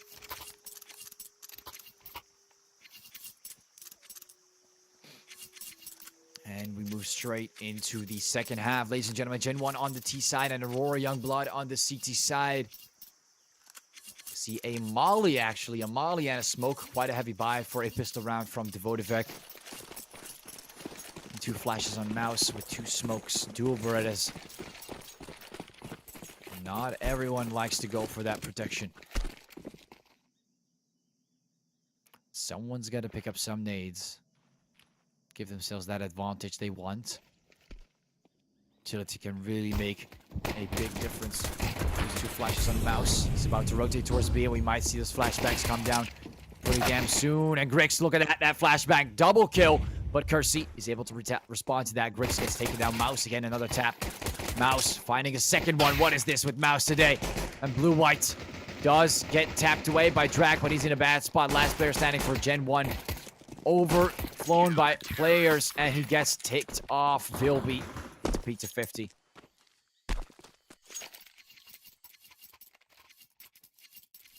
And gets the pistol round. And finally, Aurora Youngblood. First time we see the winning of the pistol round here.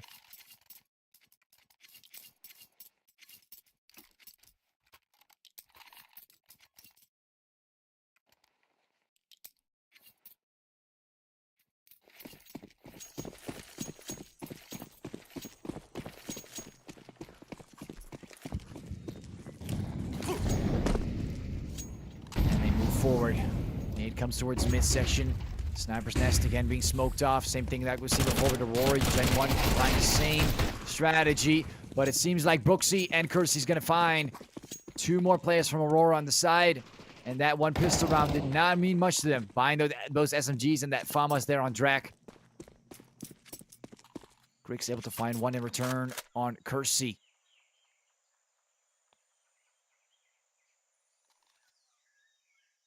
And GenOne maintaining their position close to the B site. Grix getting closer to Brooksy, finds the headshot. Looks like those jiggle movements from Brooksy were not enough. Grix had enough of that and took the headshot. Right. Does find Devotivec, does find Jax. And GenOne, it seemed like they were about to get the round, but never mind. Blue White is still alive, and that's going to change a lot of things for GenOne as Drak is going to be left behind on this one. And Mikus finding Drak. at the very end.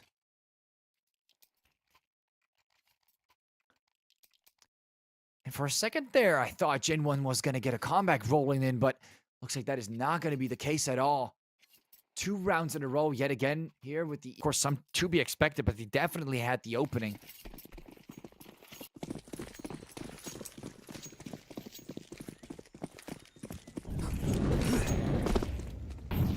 And pre-mollying 3 critical areas to keep GenOne at bay. Grix finding Brooksy early on. Devotivek takes Grix in return, tries to do the damage. And maybe pick up a weapon, but it looks like that won't be the case. GenOne finding themselves in this eco round. A lot of deagles, maybe a tap here with Blixie would make it work. No one's getting the hit on him. He remains alive. Finally, Drac moves forward, and they do get 2 kills, but Aurora, look at that. 5 rounds ahead on that CT side. GenOne is in trouble. We went from one of the more closer games to what seems like Aurora knows exactly what they're doing.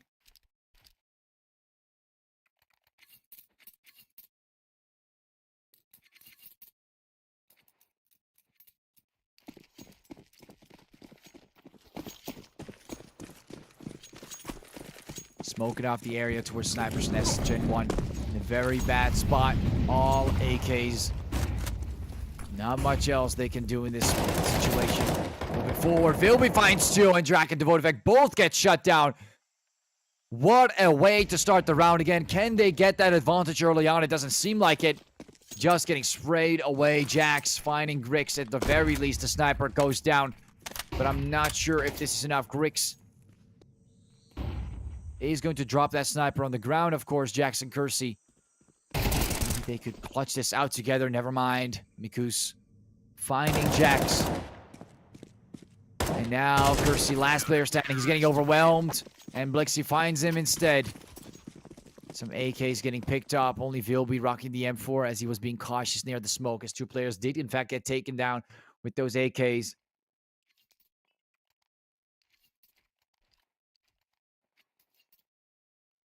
And GenOne, I feel like they've lost that momentum they had early on. A moment the sides were switching. No tactical pauses coming in either way. 1 tactical pause in the beginning, but it seems like they're just rolling with the plan they have right now and attempting it over and over again until it hopefully works. Quite the aggressive push there from Devotivek, but it's not going to be favored. Mikus takes him down. And Aurora keeping their stand on these sites, especially on B. Very heavily protected. Blue-white. Finally, Jax comes in with a kill to keep things a little bit equal there against in this 4 versus 4 proxy. Very important to shut down Mikus. This could be a critical kill. Does get 1 to return at least, but Mikus finds 2 instead, and it does not matter. And there goes GenOne losing a member against Aurora, and it's 3 versus 2. Another tough round with the bomb down. Vilby knows he can rotate that one out. I know exactly where those 2 players are. Again, he's getting more ground, and Vilby holding a tighter and tighter angle. Mikus, does not matter. Blixie was there to cover up for Drac, and Jax and Drac both get shot down. Aurora completely on fire. 12 against 5, and it seems like a complete shutdown is imminent against GenOne. Full loss bonus. GenOne, from a close game on their own map to a map pick from Aurora, making it a lot more difficult to get back from this one. Of course, it kind of makes sense if you think about it. Aurora, they picked this map as well, so they're gonna have that advantage if they were to be the better players on it.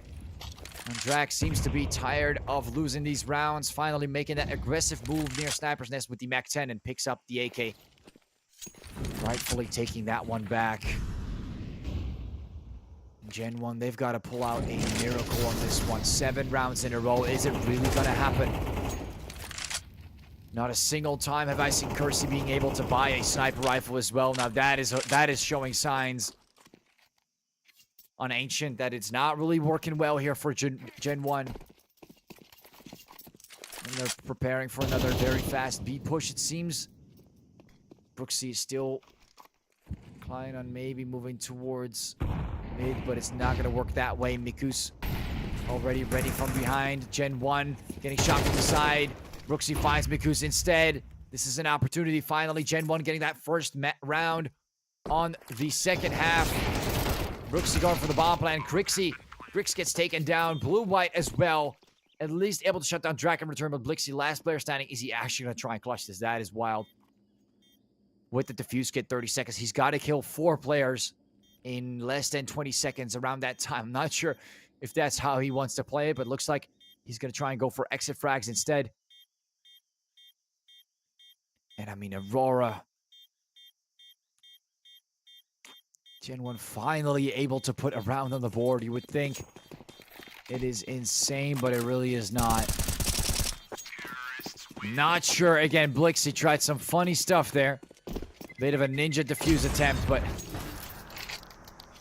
GenOne is not here to play games. But for the past few rounds, I do believe that Aurora kind of gets the idea that they're trying to play games because of how much of a streak they've been able to get against GenOne.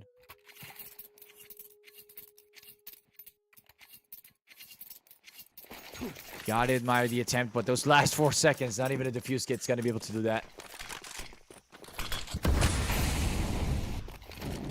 GenOne preparing for a possible... Never mind. I was thinking maybe they're gonna go for A on this one, but the bomb is being... Actually, they have no idea. It looks like they're discussing it. Kersey drops it and maintains his position, and they're gonna play default.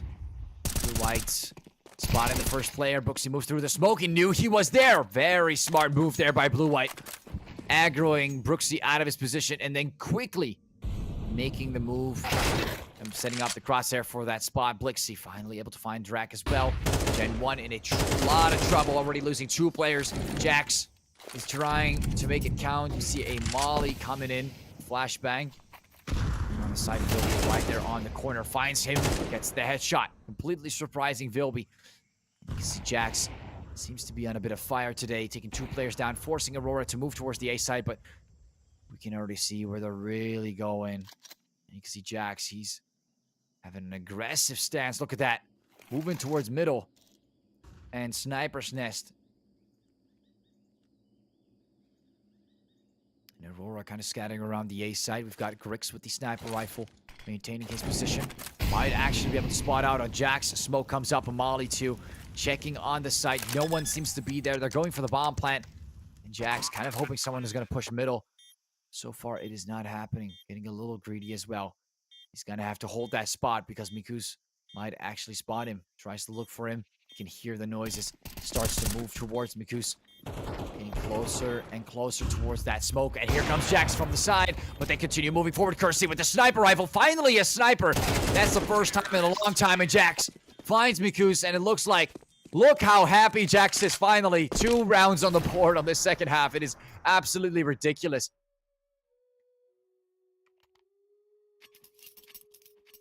Now they've got them into an eco, I believe. Although Aurora could still go for some buys. They don't necessarily have to risk it. They've got 5 rounds to work with. GenOne.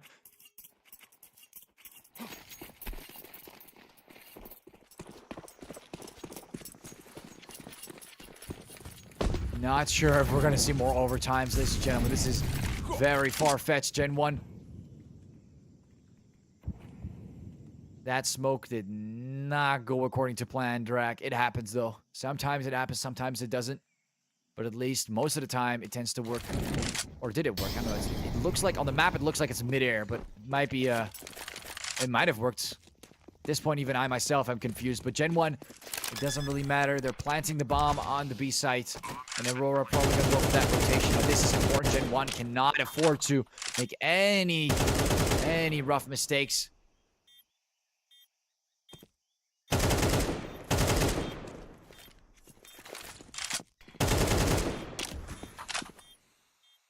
That smoke is going to maintain its uptime. Devote effect might be in a bit of a bad spot. Takes 1. I hope he doesn't get too hungry, and he's looking too hungry, and that is going to cause him to get taken down. Blixie picks up. No, it's actually Mikus picking up the M4, dropping it back to Blixie, and they're going to save on this round. Picking up the M4. Bill be getting shut down. Drac trying to get a few kills in return, but look at that. Blue White shuts down Drac.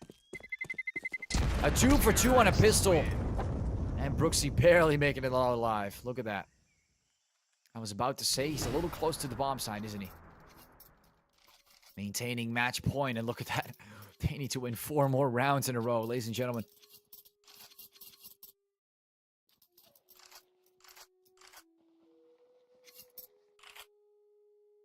Getting that utility in there.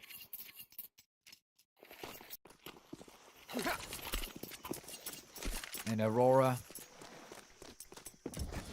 They are getting ready to end things once and for all against GenOne. They can finally make that final call. They'll be making the move. Brooksy is already down. Blue White makes the move. Blix makes the move. Drac, Zabodovec, and they're all getting taken down. And this is where GenOne is probably going to have to say bye-bye to that second map. As Grix drops down. Kersey and Jax again, those 2 players. Can they really clutch it out? 2 against 5. Is that really possible? Because I'm not so certain about that.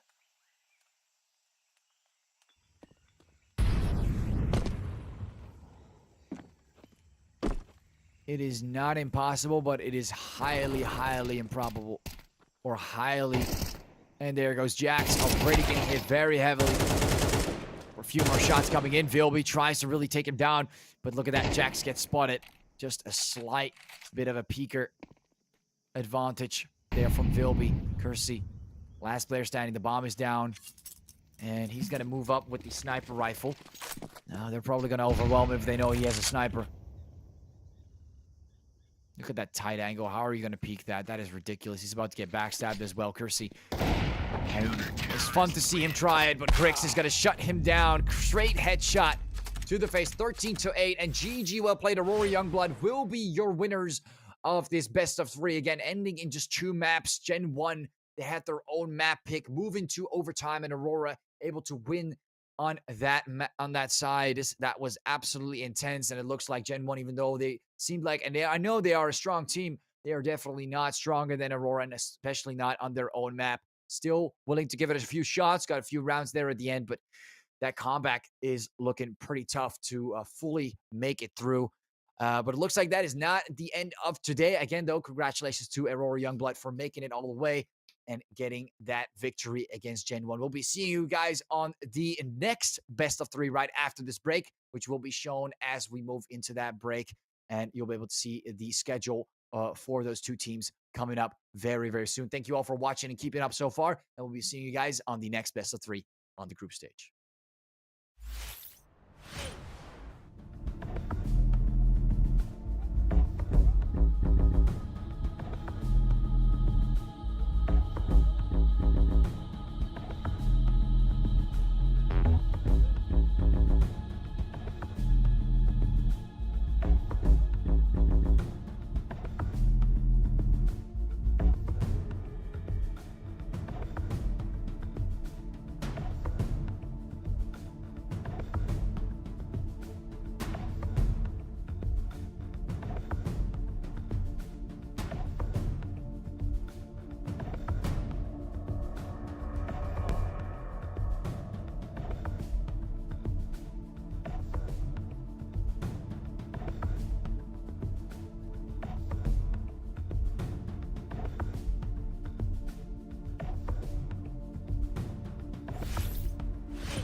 Hello, everyone, and welcome back to the European Pro League of Season 21. We're off to the second best of three. We've seen the first one. It all came down to Gen 1, and they weren't able to, of course, hold out on their own map. And now we're heading straight onto Apogee and Gaimin Gladiators, getting ready up on our first map coming up pretty soon. But let's take a look at the members before we head straight into the map video to take a look what we're actually going to be working with today. Apogee, we've got Prism, Jacob, Hypex, HFA, and Demho today on the side of Apogee. Looking very, very solid on our last best of three today for this stream. And heading over to the Gaimin Gladiators lineup, we got Nikodos, Roji, Nodios, Kragan, and Queenix. Again, very solid lineup, very strong, decent ratings coming up all around. And overall, looking very good into the upcoming map videos that we're about to look at. We've got Mirage and Inferno getting banned right away, but seems like we're starting off on Dust 2, heading straight into Anubis on a map pick.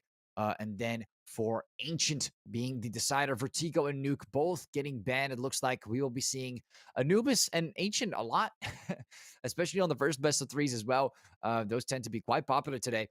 Dust 2, although, is this time not the decider, but the first map, which we will be playing on, which is going to be very, very exciting to witness. I hope you guys are also down to see who will win on that first map pick so far. Looking pretty solid for Gaimin Gladiators, although Apogee is also looking quite deadly there with Anubis. Maybe try to work things around. The same thing we've seen before, where we might see a comeback on the second one. But so far, just best of threes ending in 2 maps. Whether this one will be a decider or not will come down to how they'll perform on each map. And it's going to be left to Gaimin Gladiators making a move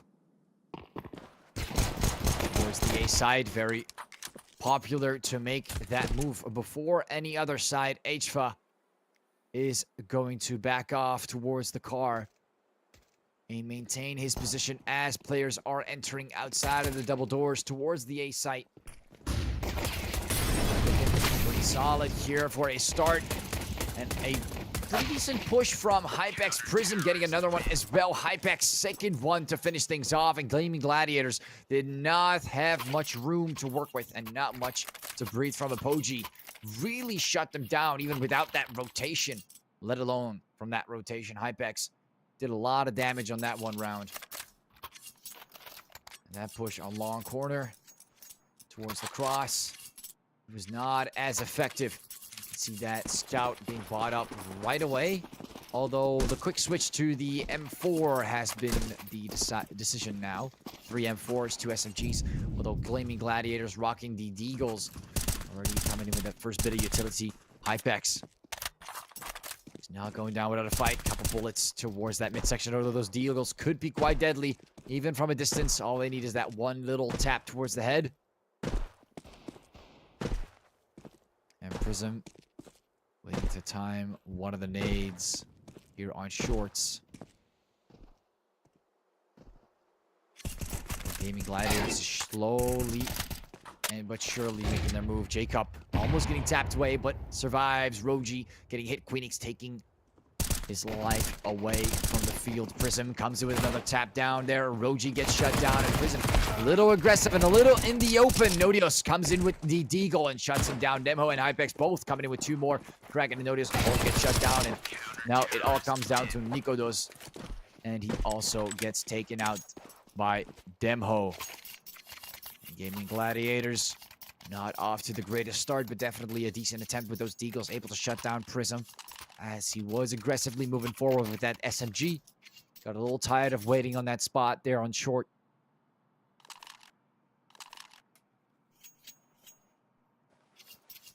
And Apogee, this is pretty solid, considering this is Gaimin Gladiators, their map pick. They did get those first 2 rounds, which is something that Apogee will like a lot. I'm not sure if Gaimin Gladiators is going to agree with that. Moving over to the 3rd round. See a little bit of hits coming in towards Prism. HFA taking a spot here in the pits. some players outside of long, about to enter dual doors. Prism. Still maintaining his spot there, although H-Fog being flashed back it off. And look at that Kraken doing the final blow. Yeah, second one comes in. Hypex gets shut down. Nade, Kobe there from Jacob. And we see Gaimin Gladiators going for another A push. Moving past, Prism comes in with the tap there on Kraken. Nikodos able to return the favor towards Jacob, but Demho comes in against the refrag. It's back to a 2 versus 2. And Gaimin Gladiators have an open sight as Demho and Prism are running towards long doors and about to get towards A long as both Nodios and Roje. Beautiful tap there from Nodios and Roje, ending it off with those final bullets. And Gaimin Gladiators, third round on the board for their side, able to possibly get a comeback rolling in now. Anytime now, Apogee is going to be ecoing, it seems. Or we might see a buy from Jacob. I'm not entirely sure. Looks like they have some money, but 2 players able to go for some decent buys. 3 actually, but Prism and Hypex lacking, and looks like they will be ecoing. Giving Gaimin Gladiators this 1 round will push them into a 2 against 2, which is something they can live with. Third round definitely did not go according to plan. That A site was taken. Those 1v1s were not won. Shots coming in already. Nodios, Roje taking 1, 1, 2, 3, 4, and 5. Quick eco frags. Apogee switching out the pistols as well. Moving over to the 5th round. Apogee going straight for some heavy buys. Look at that Hypex getting the sniper ready. A couple of M4s, and this is where Apogee has to start to shine. I believe Hypex can do some fun stuff near those mid doors.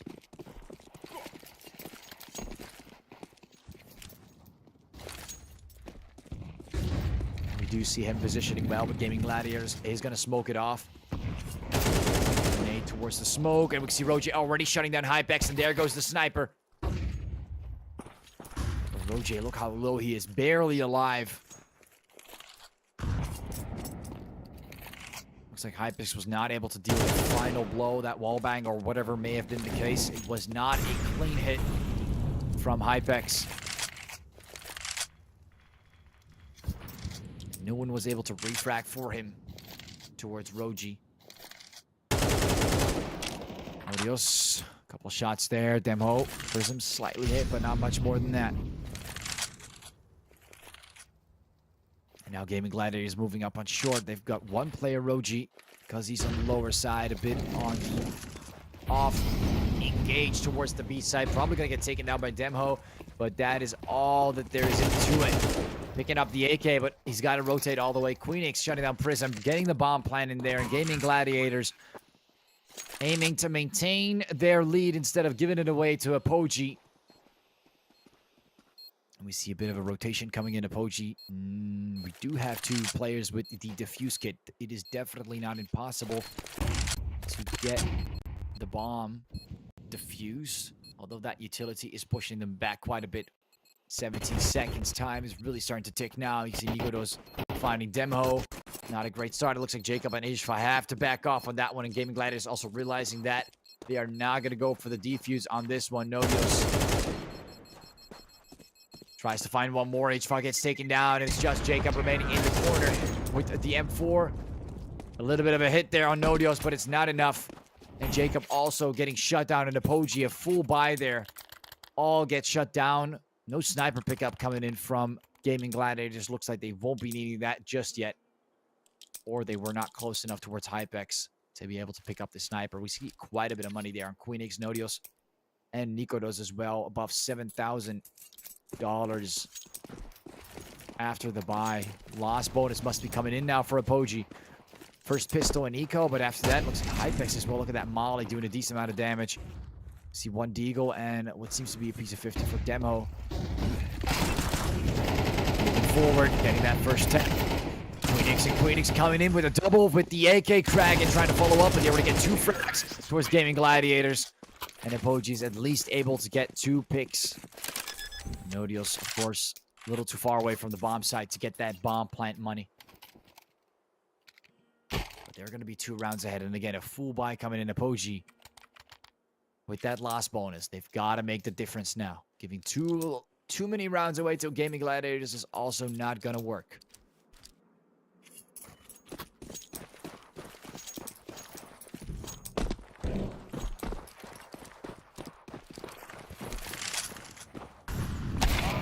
Molly there towards the tunnels. Hypex finding the first player with the sniper rifle. Jacob able to enter and get another one.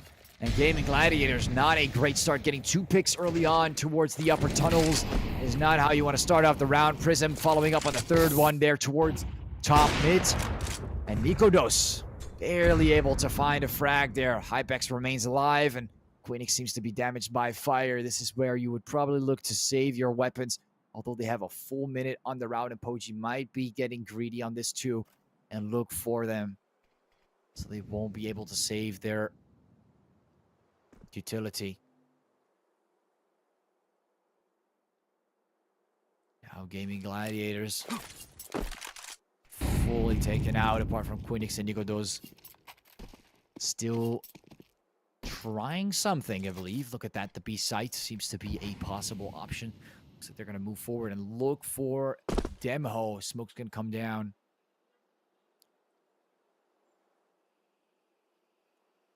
"40 seconds. As they're waiting there on the upper tunnels. Jacob maintaining that angle from B car.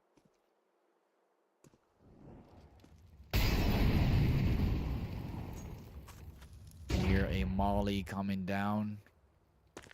20 seconds, and it seems pretty obvious here to Apogee. It's probably going to be the B side, if any. But 15 seconds to plant a bomb also doesn't sound very, very possible. And we see them backing off right away. The AK and the op saved. I don't think Apogee is going to be able to get to Queenix or Nikodos. And Gaming Gladiators, very silent. Last 30 seconds. Too many players got taken out early on. They're going to retreat from that. Save and get a few weapons refreshed. Apogee on the other end, stacking up on that utility. We see 3 diffuse kits lining up. Demo, Hypex, and Prism all rocking one. While Jacob and HFA still sticking to those M4s.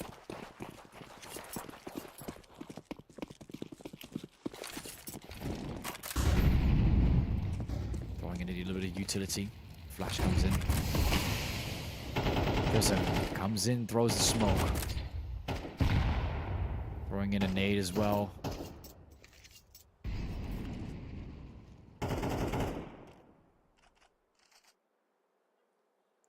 HFA maintaining that spot there on the pit. Slight damage towards Gaming Gladiators, but overall not too bad. Moving towards mid.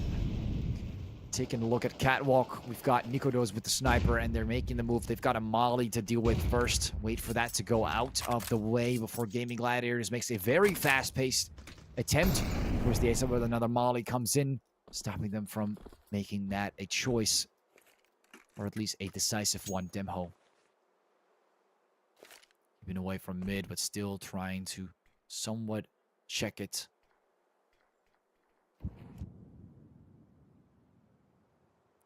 And it looks like it is indeed going to be shorts. Towards the stairs and up they go. Dropping their first smokes. Another one towards the sides, and Prism really losing out on quite the amount of vision right now. Jacob being put on fire. Move forward from Prism while he slightly flashed. Jacob in the wide open, and Nikodos finds and gets the takedown. Another one as well, and Kraken comes from the side. A-Long is not safe today. And Gaming Gladiators, oh, key kill right there on Nikodos. Sniper goes down, Hypex. Kraken moving back with the sniper rifle as well. This is an interesting one. And looks like he'll be smoking it off, throwing in a what seems to be flashbang, going straight for the defuse. Kraken has to land the shot. What's going on? The defuse is happening, and it is a straight ninja here by Hypex, trying to remain alive with the sniper rifle. And Kraken accepting defeat with that smoke. How utility can change the rounds just like that. 4-4. And Apogee is able to keep the score straight here on the map pick for Gaimin Gladiators. Moving straight into the 9th round. Smoke goes off. Doors are losing their vision here. Ibex able to maybe get a surprise shot with the sniper rifle, but nope. Not gonna happen today, Prism. Together with HVA finding 2 from Gaimin Gladiators, although Kraken is able to get the refrag there on Prism. Making that rotation towards...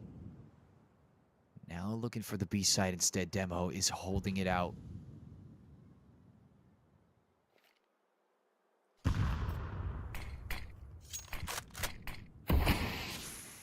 Throwing in a smoke. Demo is going to be forced to back off with the M4. Wide the amount of mollies. Throwing in a smoke to cover for himself. A little bit of a mouse moment there. Queenix finds him though.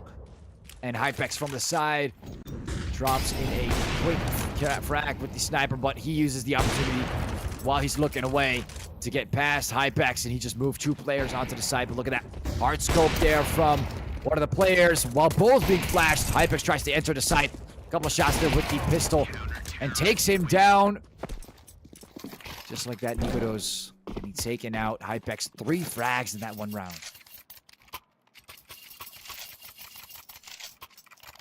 Beautiful performance there by Hypex.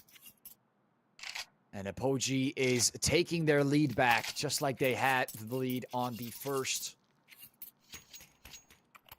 couple of rounds before Gaimin Gladiators took over.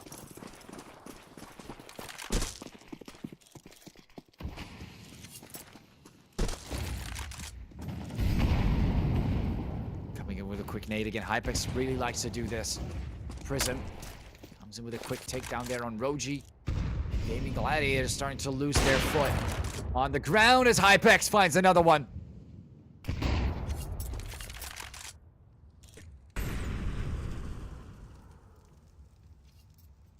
Still maintaining the spot there. Look at how close Nikodos is here on the double doors. Hypex is not willing to move any further. That's really going to cause him to get taken down as well. He's going to move forward. Almost gets sniped as well, throwing in a pre-nade, doing a bit of damage towards Queenix and forcing him backwards. Hypex is playing this exceptionally well. Really maintaining that spot here on CT spawn, but Prism might get spotted by Nikodos. Looks like he's not going to take the shot there through the wallback. Still holding on to that angle, giving them the idea that there's an opportunity. Demo, again, guy always alone. He's always alone when stuff happens on the B site. Bit of a bad spot to be in, but he still finds one. Kraken gets taken down. Demo looking away, not getting flashed. Nikodos finds Prism on the side as well from that midsection. But he's making a move to help out his buddy, but it looks like Queenix is already taken out. The bomb is on the site. Demo, hello. It's a bit of an awkward spot to be in, Demo. There we go. Just a little too far away from the AK.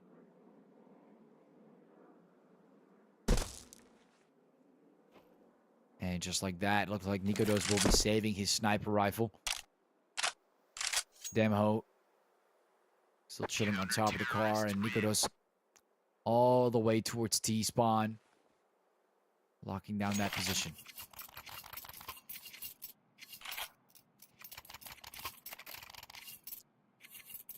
Now Apogee coming in with some new buys. You see the sniper being kept, of course, for Nikodos, but no one else seems to go for anything too crazy. Apogee still going for the tactical pause. That is interesting. They, of course, want to maintain that momentum. I'm guessing that is kind of what they want to go for. Maybe just scare off Gaimin Gladiators. What could be it? Give them the idea that they're changing anything, but they're not. That's where the tactical pause comes in. All it really does is creates more time. That's really about it. Huge amount of loss bonus. Look at that loss bonus there. 3,400 maxing out.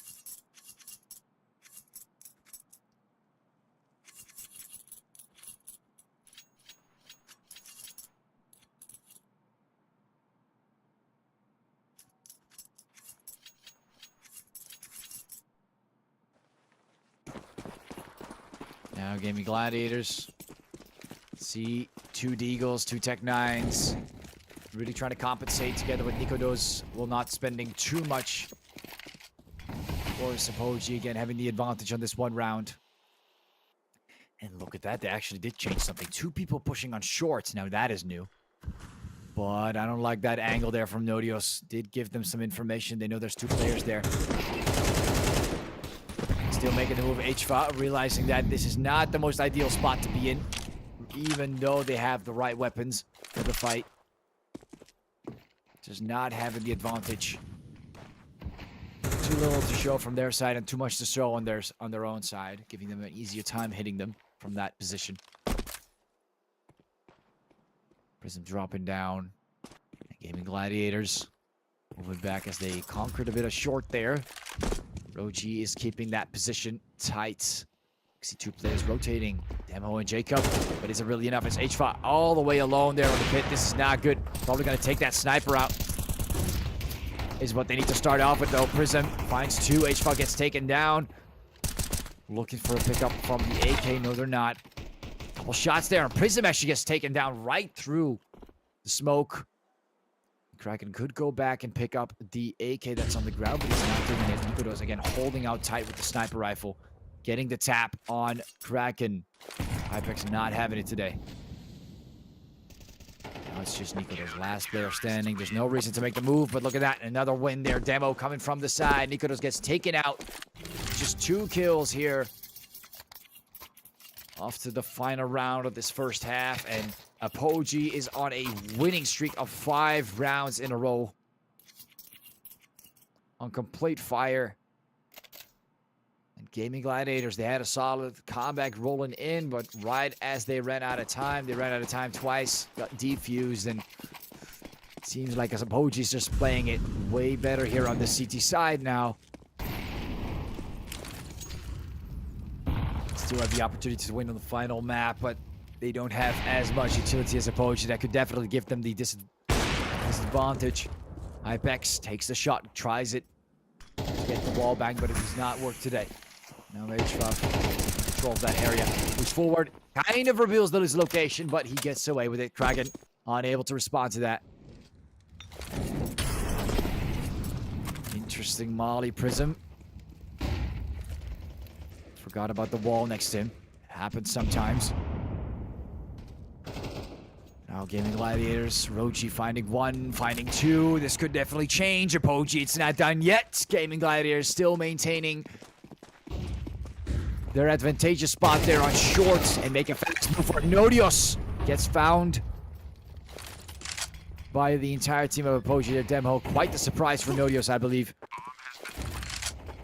Gaimin Gladiators, they got the bomb planted. And Apogee has no choice but to rush towards that side as soon as possible. The final round of this first half. Who is going to end what? Is it going to turn into a 7-5?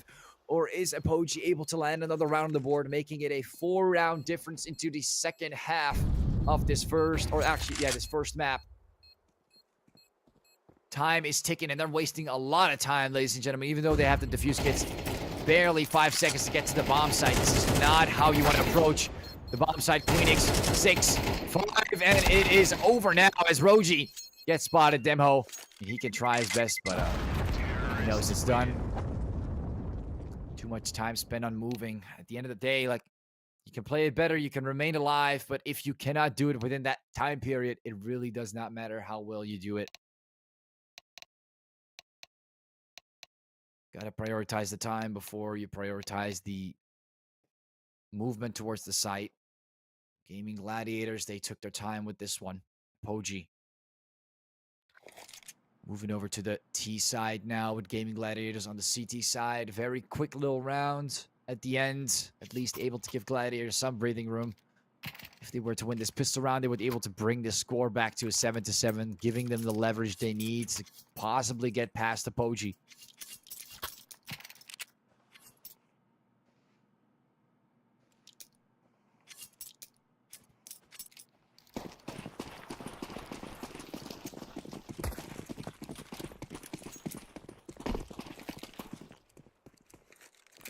Now Now Gaming Gladiators getting themselves ready. Look at that 3-man stack on the B side. Really expecting Apogee to make the move towards B instead, or just relying on that rotation from Kragen's information. Jacob getting hit quite a bit there. Also being lit on fire, and Kragen, that is quite a shot to the head. Ricocheted to the upside.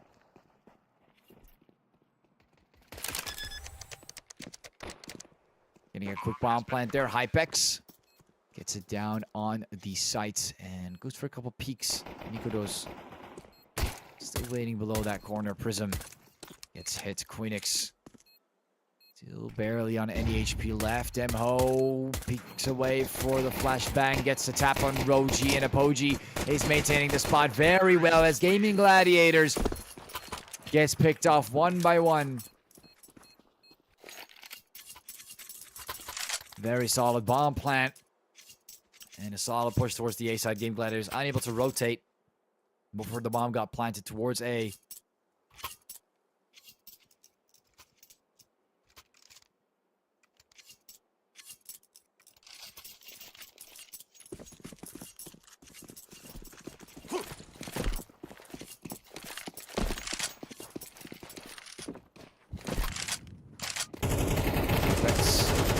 Dropping out the bomb and Gaming Gladiators kind of hitting your own teammate there. I'm not sure about that one, Hypex. Aside from that, quick little eco frags by Apogee. Nothing special against Gaming Gladiators now that they've lost the pistol and the eco. Things are looking a lot more stretchy. The same way that I was expecting it to be possible for it to turn into an 8-4, but looks like it will be turning into a 9-5. Still the same difference in rounds. As it looks like Gaming Gladiators got struck by Apogee 2 times in the second half. Still giving Apogee that leverage that they wanted on the first half. Smoke's going to come down, and it looks like Apogee's going to have to go for another route. Gaming Gladiators, they've got a decent amount of players scattered around CT mid. And around cross and shorts. We see one player close to the pit on the side. Kragen very far away from what could be the possibility of the action that Apogee is about to create. You can see the bomb is lingering close to the B side. This is something you would not maybe expect too often, but again, Gaming Gladiators is prepared for this. They've got 2 players on B ready to rumble. That fire is going to hurt Nodios a lot. Look at that damage there towards Gaming Gladiators. Decent move there, HVA. Did not have the advantage towards Queenix, but still landed those shots beautifully well. But he's hit very low as well at the same time. Again, we'll discuss it. Will they go for A or not? Prism getting taken down. Nikodos coming in with a refrag. Jacob comes right back, and we see that bit of utility coming in. I'm not sure if he's going to hold out longer on that card area, and we can see Apogee going straight for the bomb plant on the B site. And Gaming Gladiators on the roadmap pick are starting to feel the heat of Apogee. Kragen and Nikodos have to go for quite the rotation now from the A side and from the suicide area. And it looks like they will not be attempting any type of retake.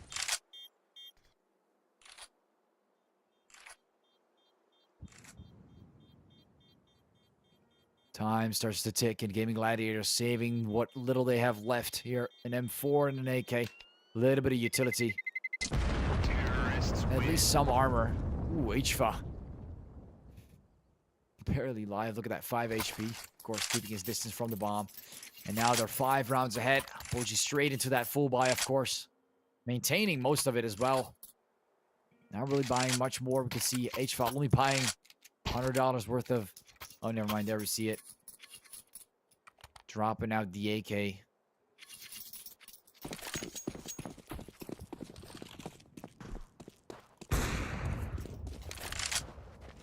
And Gaming Gladiators, they've got some work to do. 5 rounds behind on their own map. This is not ideal. They've got some comebacking that needs to be done. This Kraken goes for the peak. This Molly is still down. Backs off towards the A site. See a bit of movement here from Apogee. Slight damage just to get that molly right.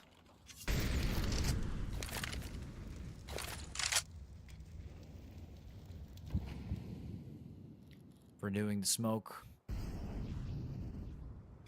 Force them into a position where they can be more easily targeted, but a lot of utility already gone. But still a lot remains. Apogee. Look at how stacked Gaming Gladiators is. We've got Queenix and Nodios. Look how tightly that... Insanely... Look how they're holding the B side. It's quite tight. Quite a sharp angle. But it won't matter much for Apogee. Entering the hits. Finding H5. Oh, H5 actually gets found himself. Jacob takes down Kraken. Quick refrag there. Movement from Apogee. Smokes up. And Gaming Gladiators, they have to go for that rotation. They only got Nikodos, I believe, to work with here on the A side. Other than that, they have to deal with quite the rotation. Demho getting close to a possible fight between him and Nodios. Rotation coming in from Queenix to support. Nodios is still getting hit quite hard. Demo comes in with the takedown of Nodios as well, and this is not working in their favor. Bomb plant comes down, and Gaming Gladiators in a very bad spot as the last player. Nikodos stands at CT spawn, finds one, tries to win these last few battles. You can see Demho and Jacob are about to peek him at the same time. Hypex gets tapped to wait. Hold on a second. Hold on a second. Apogee. Do not underestimate Nikodos here. Finds one more. Oh my god. It was for the fact that they peaked at the same time, but the fact that Nikodos was able to somehow still clutch that out was a little too ridiculous. A little bit too ridiculous. Hypex getting his sniper back, but wow. You can see the potential Nikodos had there to clutch it out. That would have been absolutely wild and mental. That loss bonus also starting to kick in, and Gaming Gladiators finally starting to rock a little bit more utility. Although we are missing a few diffuse kits. Just Nikodos sticking to that diffuse kit on this one. Maintaining his position towards the A sites. Comes in H4. Quickly getting refragged there by Rochi. And overall, Apogee back to square one. Not sure if they want to move towards the B side. The bomb is still down. And Prism picking it up.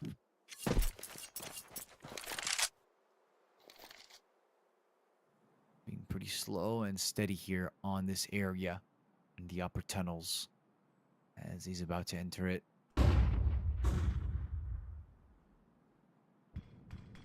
Checking his back. Always a good thing. You never know when Gaming Gladiators tries anything funny. Hypex trying to find or at least spot a member from Gaming Gladiators here on that midsection on CT mid.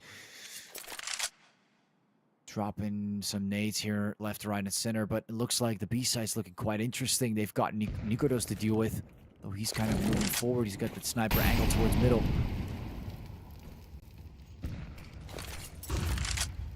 Throwing in a little bit more utility as well. A flashbang towards the B side. And they are about to enter it, but Nodios was right above. Tracking from behind. Taking a couple shots there. Queenix gets taken down. And they have to be quick as Nikodos and Rochi are about to commit. A possible rotation towards that B side is definitely not impossible for them, but 35 seconds. Only Nikodos with the defuse kit and the sniper. Are they really going to save this round as well? I mean, they might actually not have a choice. Look at their money right there.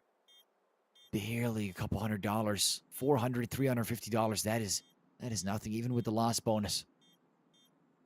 They do not have a choice. They have to give this round to Apogee, which is really rough to see. Too much of a slow rotation coming in from their side.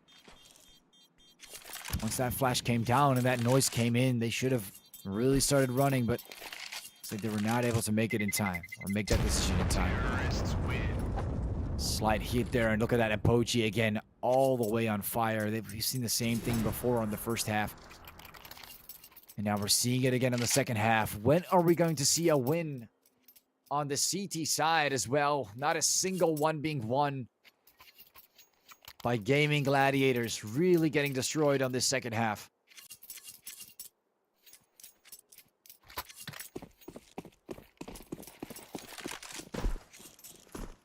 Hypex already making that move in this direction. You can see how Nikodos is waiting in that corner. Right behind Suicide. Oof. Demo Prism. I'm not really sure about that move there. Quite the aggression on A long, and it was met with more aggression from Gaming Gladiators. A 3-man push to stop that from happening. H5 taking down Nikodos, though. Still a little bit of hope there for Apogee to shut it down, but Gaming Gladiators is really trying to stand their ground. Smoke is up, and H5 is coming up with an interesting idea there. Jacob as well.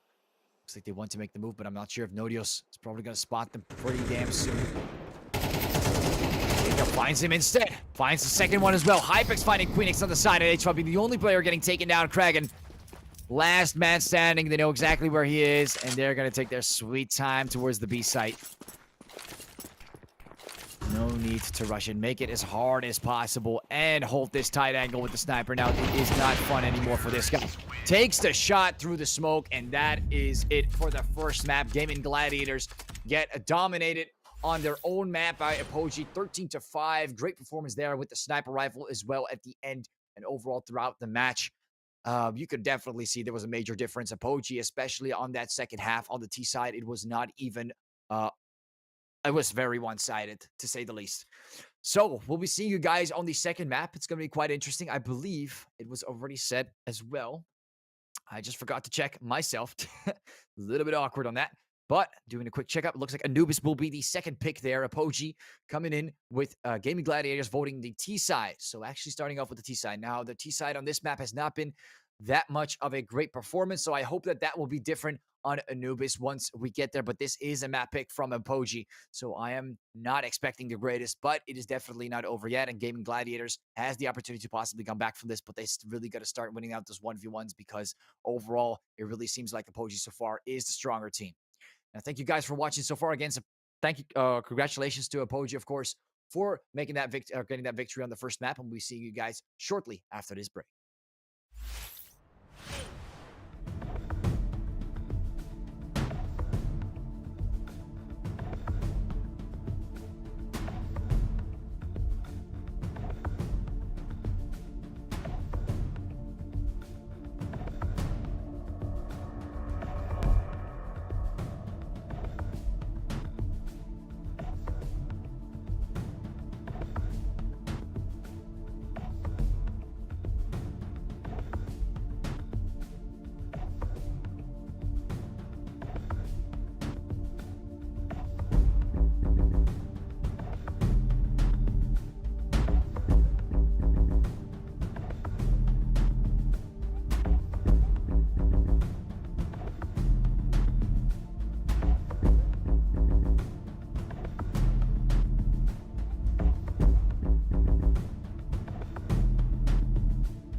right, everyone, welcome back to the tournament. It has been a great time to see Apogee and Gaming Gladiators getting ready on this second map here on Anubis, map picked by Apogee. Gaming Gladiators picking the T side.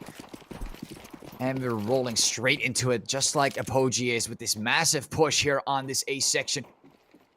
Getting close to finding some members towards that boat area. Kraken finding the first one, and Demo comes in, does a triple, while Jacob cleans up the rest. And Apogee, very quick pistol round there, not leaving any room to breathe for Gaming Gladiators, as they went for a sort of a prediction that they would push towards the A side, which happens to be the case. They actually went for a full push towards A, and they were prepared, and Apogee got that round out of the way.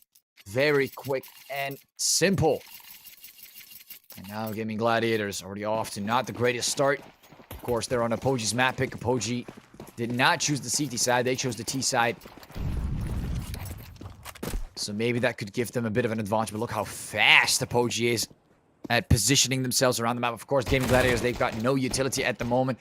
Going on those ecos is going to make things a lot harder. And now Apogee, after that aggressive move forward, going back to a relaxing state. Gaming Gladiators, a little bit of damage towards HFUF, but that's about it. Nothing else appearing on the screen.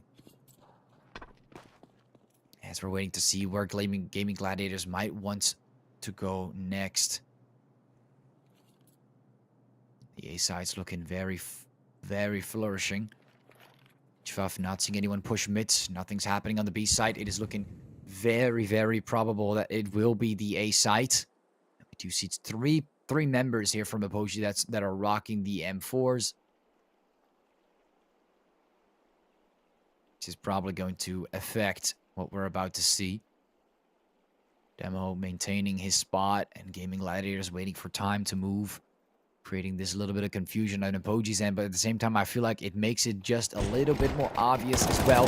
And you can see the fast, sudden move. Demo finding 1, 2, 3 quick eagle frags, and they are all down. Apogee, very quick and easy. Gaming Gladiators not getting a single frag. Their Hypex got pretty close to getting taken down, but Demo was able to cover just enough to make a difference.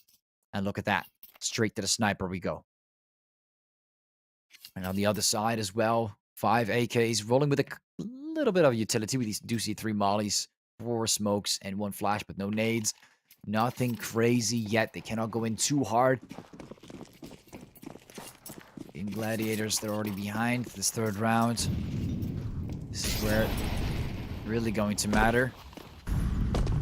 Look at that. Not even $200 in total. Everything has been slurped away. This next one is going to be an eco if they lose it. That is a wild thing to think about. Of course, the loss bonus should help them out after that, but Apogee is looking a lot stronger financially at the moment.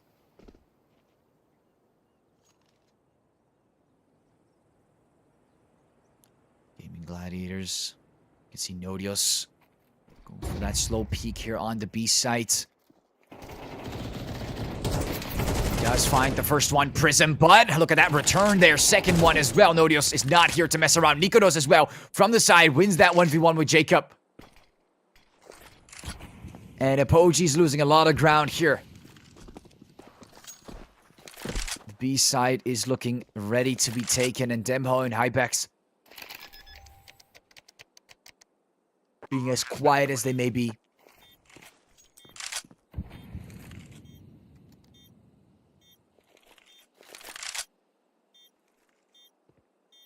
Maintaining their position, saving the op is what matters. And Gaming Gladiators, they're not going to take it to that critical level.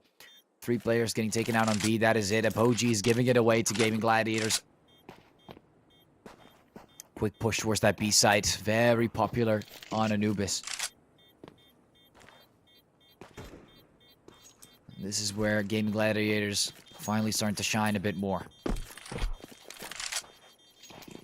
Off goes the bomb. We have seen Gaming Gladiators take the lead on Dust 2 before, so it is definitely not impossible on Anubis, but I believe that Apogee also picked this map for a reason. They're not going to get the loss bonus. Apogee, still enough money to buy something. We do see 1 SMG on Prism. Overall, still rocking 5 mollies. And you can see Gaimin Gladiators start to shine as well.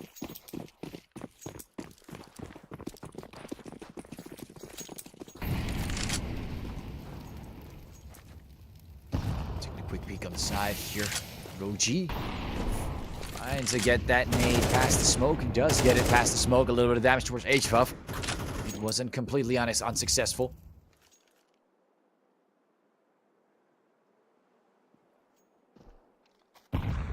See Queenix taking his sweet time as he's about to enter the A site. Queenix finding the first one, and Apogee again in a lot of trouble. Heavy push coming in from Gaimin Gladiators. Molly's coming down, and they're taking full control over the A side, although Heaven still seems to be uncontrolled as well. Apogee giving that up, throwing in a nade, and pushing out of that position.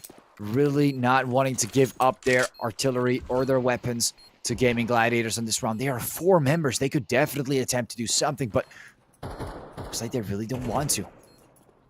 They would rather save their weapons.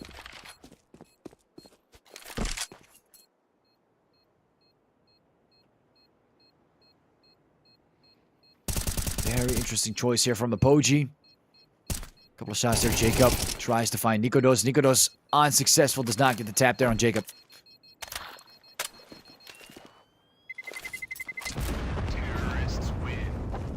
Throws in a flash prism. They're not able to find anyone moving that direction towards beach. And right into the 5th round we go. Gaimin Gladiators looking very strong. 2 rounds, 1 loss bonus starting to kick in. And Apogee starting to buy some little bits of utility. You can see that their economy is not the most amazing. That utility is expensive, by the way.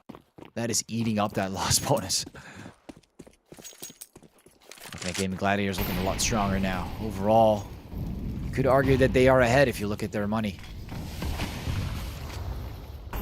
But Apogee also very, very consuming with the utility, and Gaimin Gladiators just letting it play out. HFuff might get spotted pretty soon by Roji. Finds him first.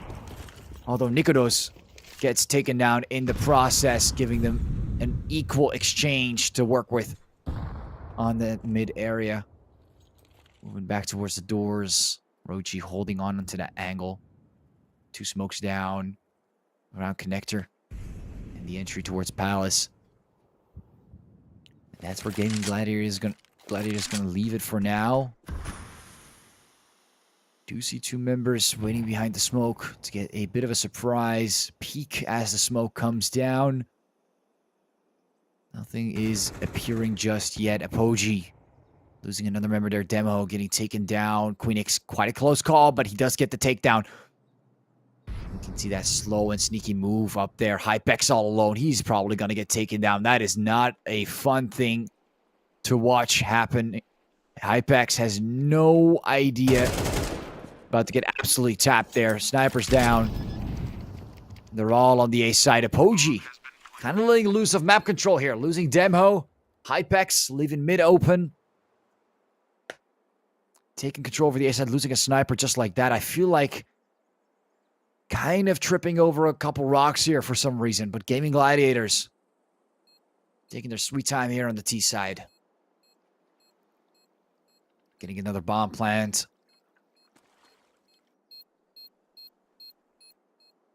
And Apogee, apart from the pistol and eco, it doesn't look like they're getting back from this Gaimin Gladiators.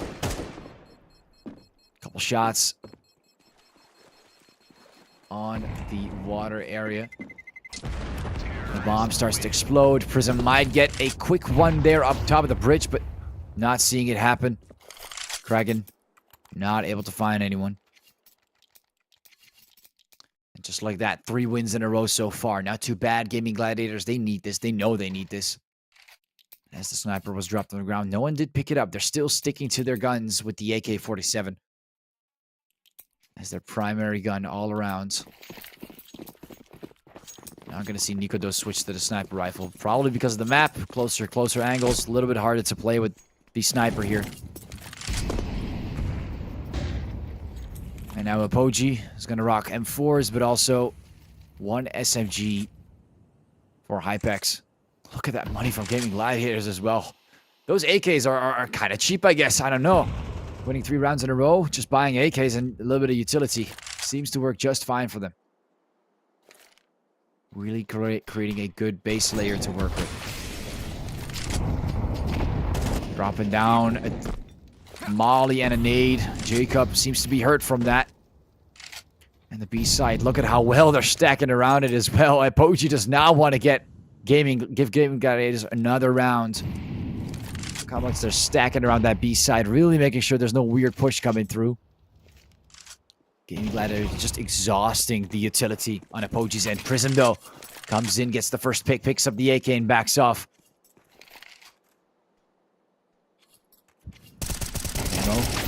Finds them behind the smoke. They were walking right past you. And tries to switch to the M4, but H5 is taught in time. That fire is going to hurt them a lot, though. Look at that. Prism and Hypex. Last player standing, Queenix. Could have been a lot worse, but as they were jumping, they did save themselves quite a bit of HP, I must say.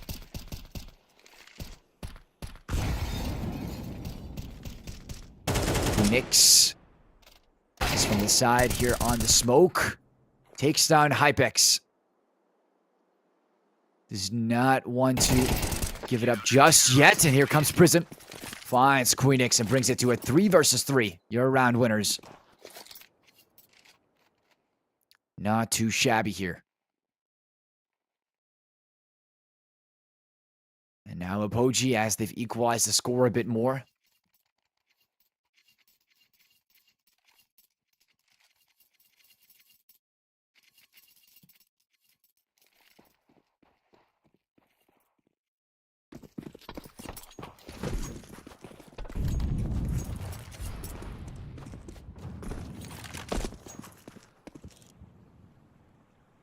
Taking another smoke there. Gaming Gladiators really trying to prioritize the area around mid, and HFA is not having it today.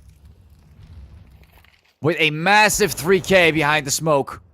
Not a single refract coming in from Gaming Gladiators. At least a takedown on Hypex. That's the least they can do. Queenix, I'm not sure if that's going to recover your teammates' losses, but it's at least going to give them some room to work with. Although he is now the last player standing. Nikodo's getting taken down by Prism with the AK. And Apogee taking what is rightfully theirs on their own map. That lead that they wanted ever since they got it in the beginning. They're retaking it right after Queenix.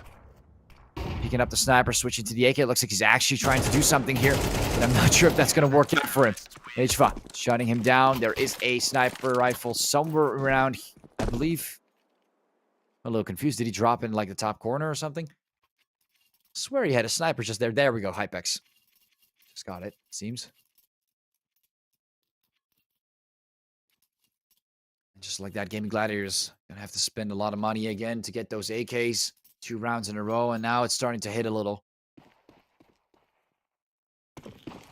Apogee taking the lead, looking a lot stronger. Hypex able to get back that sniper rifle. 4 defuse kits.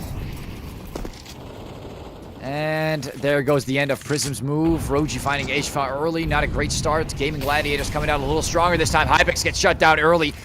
No more one-shots from the sniper rifle. And Demo trying to make that aggressive push forward. Finds one. Tries to look for more, but backs off immediately. A very aggressive move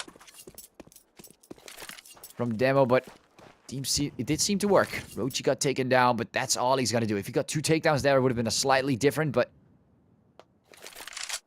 And with Apogee, look at that. 2 members from behind. That is interesting. Prism and Jacob. I am not sure if Nodios is going to see this one coming. But they got the bomb pretty close towards the site, so it looks like he will not get caught off guard just like that. Making quite a bit of noise as he's walking that direction. Demo coming in from heaven. We've got quite a couple players here moving towards boats. And we're entering main. Getting the refract, Jacob. Making things equal. It's a 2 versus 3 now. Queenix holding on tight on this angle with Apogee. I'm not sure if they want to go for a full end on this one, but Gaming Gladiators, time is ticking. As long as they maintain that spot there, Heaven gets popped away. Queenix gaining control on Kraken. Find the last one. Jacob gets taken down in Gaming Gladiators. Going for that cat and mouse game this time. 4 against 4, keeping the score stable.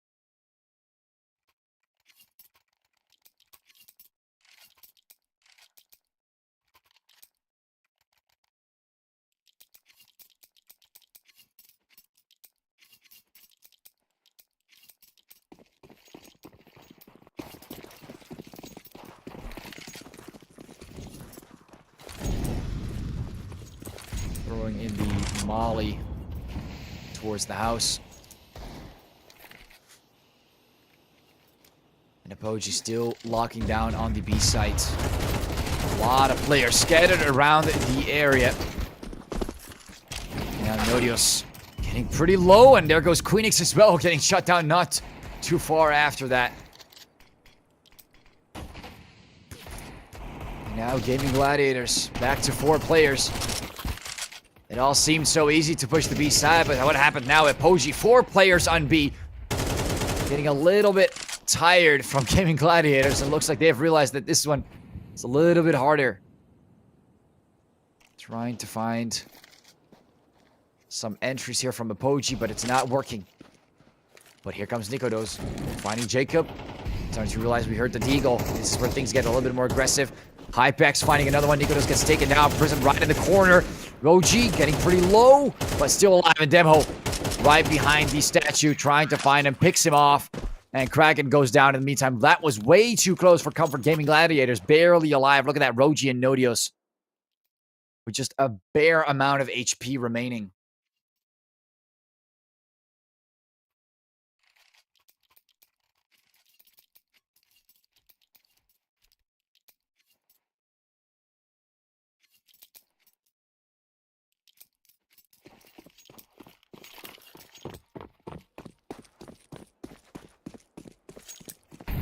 Apogee.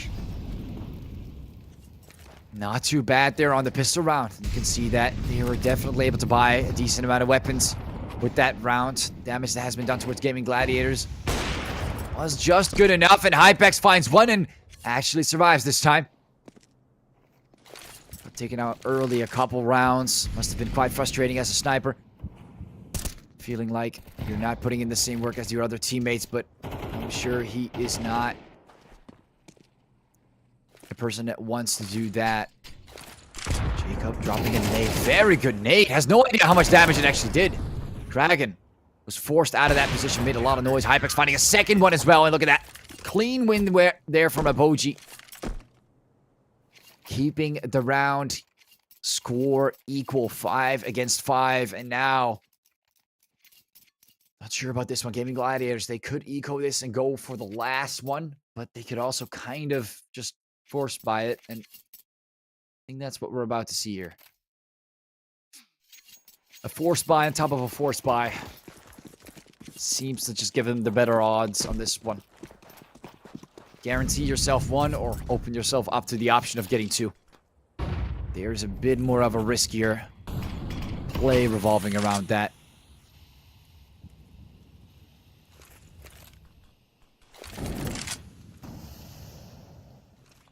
See Gaming Gladiators. Very sneaky here from Nikodos towards the smoke. And again, you got to keep all these angles checked. Cannot look away for like a second. And I'm not sure about the way they're positioned right now towards the B side. It does not look good for Apogee. And it really does not look good as Nodios. Very aggressive move there from Connector towards the pillar. Getting the bomb plant. And look at that, Apogee again losing some ground. Quick bomb plant.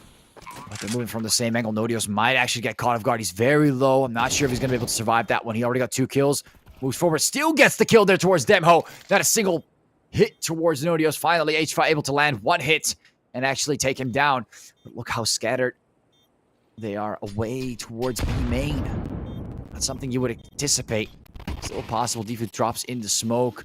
Making it pretty hard. Roji has to kind of move through throwing the flash. Kraken comes in from the side from the Tech 9, and Hypex is forced to move out with the sniper rifle. Tries to get a few on the side, but look, Roji takes him as well. And the damage has been done. Gaming Gladiators. A very fierce move around the smoke. Only 2 members on the B side this time. And not enough time to rotate to make a difference. The bomb is going to be planted, and Hypex is going to get taken down as well. And it looks like the decision made by Gaming Gladiators came out just right. Opening up the possibility of getting another round and ending this first half with a head start. Nikodos, that is a 1v1 you should have won, but Demho is low. There is an opportunity for Quinix to find him. He does find him.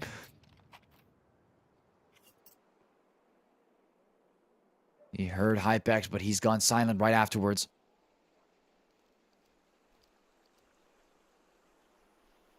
And there's no audio cues here for Quinix to work with.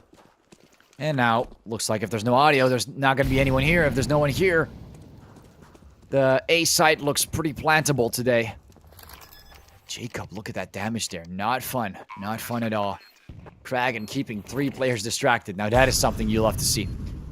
Doesn't really matter if you could take down that one player if the bomb is planted on the other side of the map. I'm not really sure about Apogee's game plan right now, but 25 seconds with a single player with a defuse kit. Jacob barely alive. I don't think that's going to happen, but they have to just rush it and give it a shot. That dropping in a molly and just YOLO it. 10 seconds, guys. Prism moving forward. Jacob as well gets the deagle. 9 seconds. 8, 7, 6, 5. And it is over. No more defuse coming in from Apogee and Gaming Gladiators. Get the bomb to explode as the round turns into a victory. All because they wanted to take down Kraken, really causing that distraction there towards the B site. And that PTSD as well from those pushes that Gaming Gladiators has been doing every single time towards B, giving them that free option at the end to clean it off with a 7-5 lead, 2 by 2 rounds.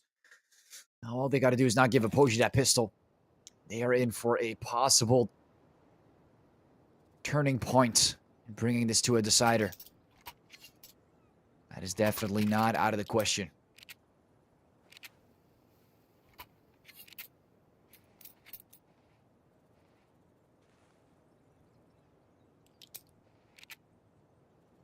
Tactical pause, Gaming Gladiators. They really got to think this through, and I can see why this tactical pause is coming in as well. Ahead by 2 rounds, but a difficult spot to be in, as they've already been 13-5'd on Dust 2, their own map pick. Now they're on Apogee side, and the Apogee's on the T side now. There's a lot of thinking that needs to go on these next few rounds.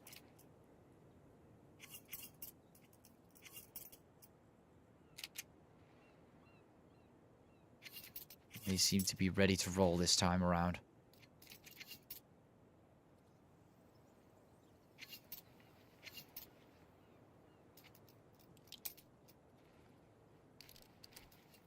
Now Apogee on the T side. Let's see how it rolls. We've got a little bit of utility, but nothing more than that. Just some protection as well. 2 Berettas. Queenix. A little bit of utility and a diffuse kit on Kragan. Just to be safe. And look how Gaming Gladiators is positioned in this, like, line. This, like, formation. Not sure if that's going to work against a very strong pistol push. But Queenix finding the first tap, finding the second one. Who's going to refrag for Demho? Who's going to refrag for HFA? Kragan and Queenix do get taken out. Prison Hyvex coming into the rescue for that. Try to look for more, but I believe that this might be a or fake or real rotation towards the B side. The A side is not looking like it could be it. And that small move there, Nikodos from the side. Making no sound, but time is really elapsing. I think even Gaming Gladiators has no idea where Apogee might be coming from.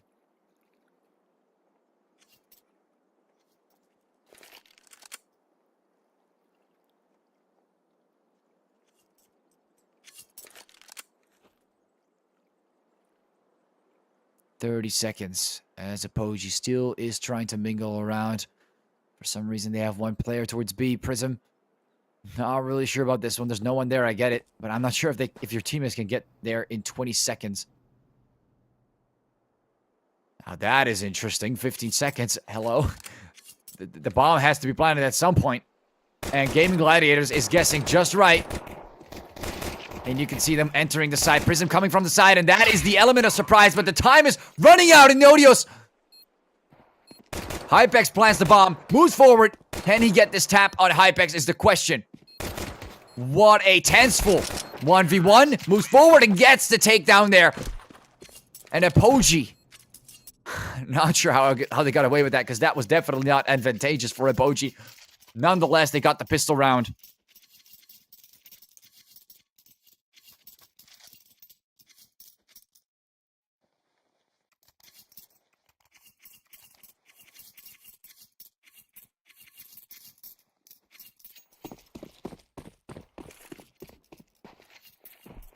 Now a few more buys are coming in. Got 2 AKs, Galil, Mac-10s, Apogee getting themselves ready while Gaming Gladiators trying to come back from the misalignment on the A site that has occurred. Again, a very simple push by Apogee yet again. Very nice stack on mid, but not sure what a Mac-10 is going to do against that. So for Apogee, doesn't seem to have any double nade. Oof. Just imagining the pain that Gaming Gladiators could have felt if they chose just the other side to do the same approach. Not sound great. And here they come all together at the same time. Jacob, Hypex, and HFA spraying down the enemy. And Apogee coming in with the pistol and the eco. Same thing as before. Just be more dominant on the beginning of these halves. Now we're about to get more utility heavy. 7-7. A clear advantage in the beginning of this first half.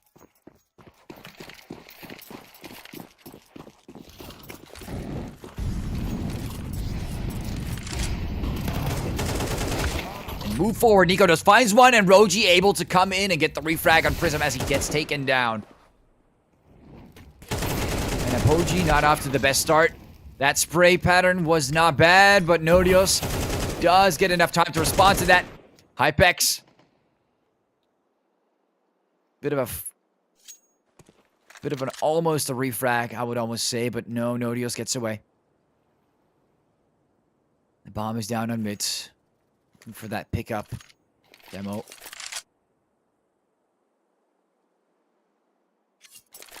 Gaming Gladiators.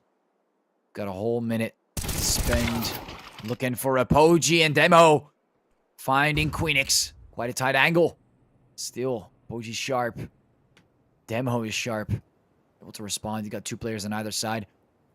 Which side is it going to be, though? Nodios might be spotting them very, very soon. Demo might not have any idea. He's right there. Goes in for the refrag. Hypex finds him. And you can hear the audio from Hypex, while Roji knows exactly where he is going. Bomb has been planted. Drops in a smoke plant. A little bit of noise, but definitely not enough to... Oh. Uh-oh. Hypex did not hear that, I guess. Or he did. Or he did. That smoke might actually hinder him. Could be a ninja. No, smoke comes down. Hypex is waiting. And taking his sweet time, knows that Roji needs to find him first. Goes in for the defuse. It could be a fake, but pros don't fake. Coming in with a peek and gets the headshot on Hypex. And it looks like Roji does, in fact, fake the defuse. Barely. Just barely without the defuse kit. I was kind of waiting for it. Is it going to be it or not? The suspense on how close that was is ridiculous. Just a half a second could have made such a huge difference for Apogee.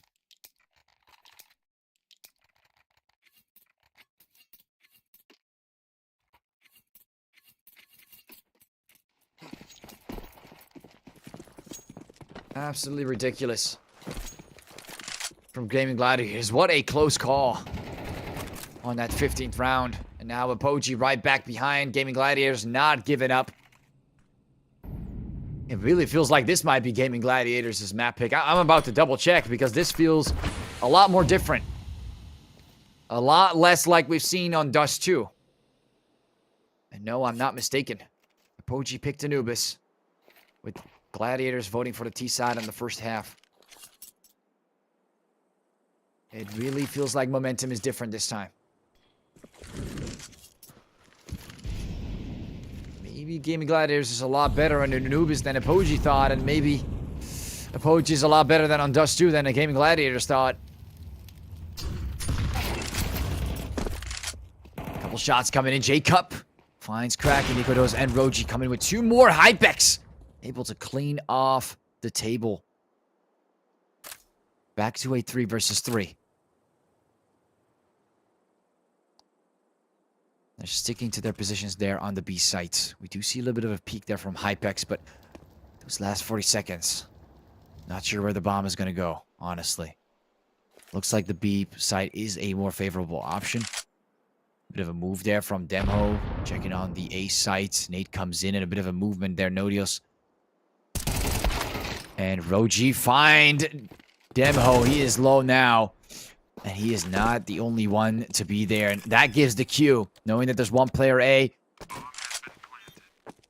and another player towards the boat. Gives them a free bomb plant towards the B site, smoking off the area too. And both sticking to their guts. Again, a very nice and solid plant from the ruins to the B site. In the corner there on B main. But Roji comes from behind, shuts down Prism, and there comes the pressure on Hypex. Finds the close hard scope again. Flashbang comes in.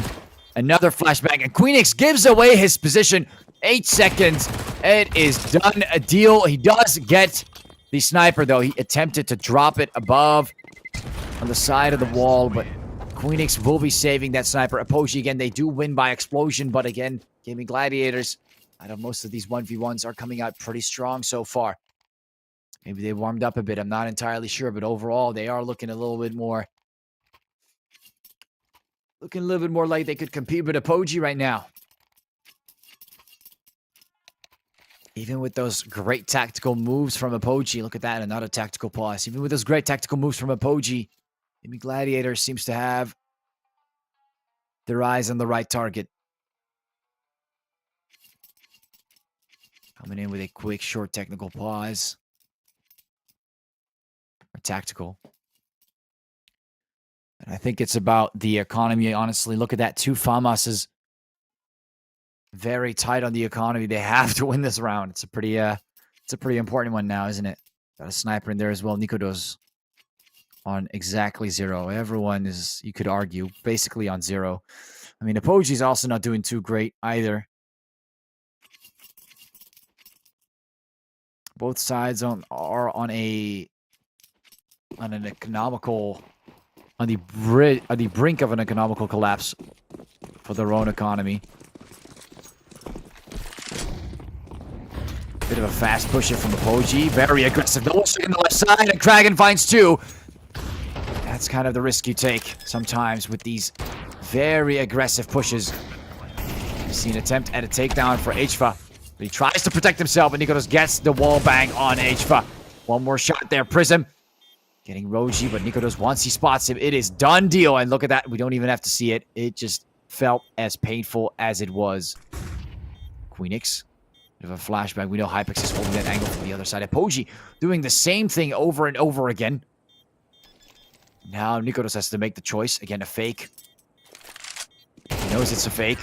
Peeks, but still gets the shot on Nikodos. And just like that, Hypex barely able to clutch out that round in that 1v2. Able to pick up the sniper rifle as well. And down goes Gaimin Gladiators. Apart from that one defuse, the trend seems to be shifting.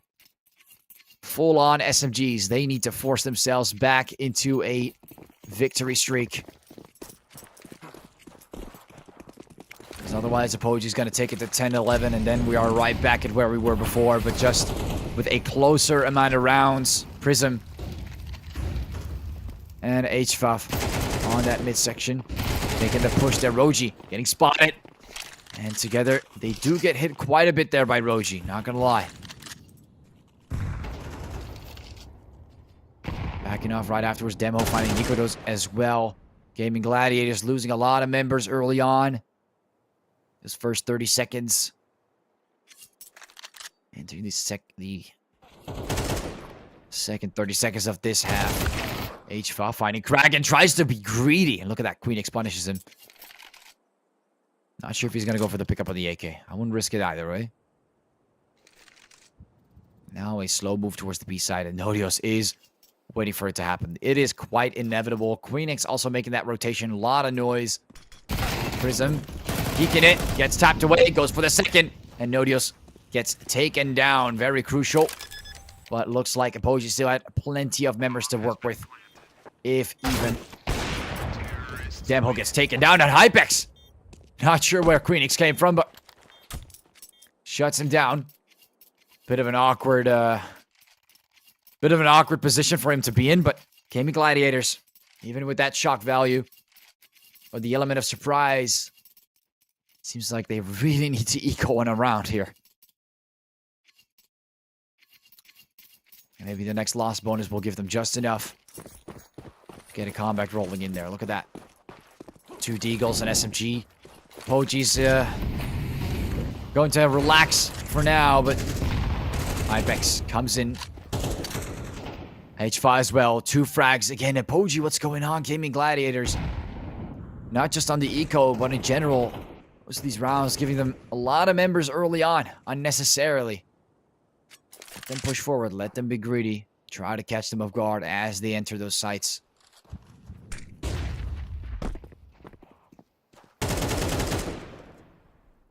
Apogee.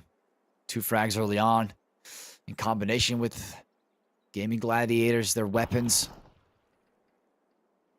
Not looking too shabby here. Smokes are coming down. Gaimin Gladiators really trying to protect the B site, which kind of leaves open the rest of the map. Which is a decision they had to make. Or they have to make, because they've seen a trend again where Apogee, just like them, is pushing B every single time. Look, they're doing it again.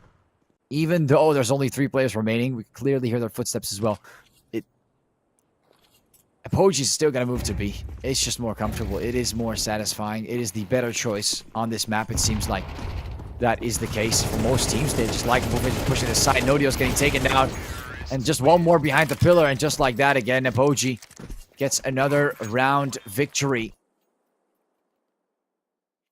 And I'm not even sure if Gaimin Gladiators can get back from this. They've got the full loss bonus. Sniper coming in. Nikodos. This is the round where they need to make it happen. This is it. If they let Apogee take this as well, it is looking very improbable for them to win out on this map.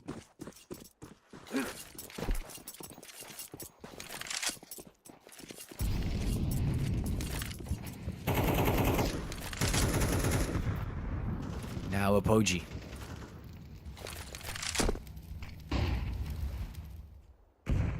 Dropping it a flash.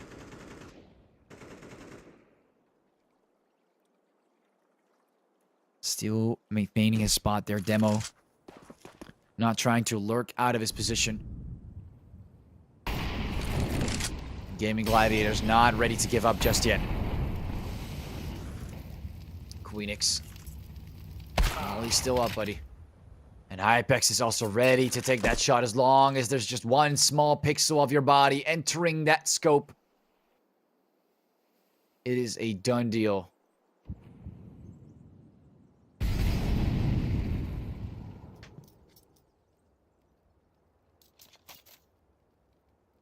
And Roji's going to just sit tight with this angle for now. Gaimin Gladiators.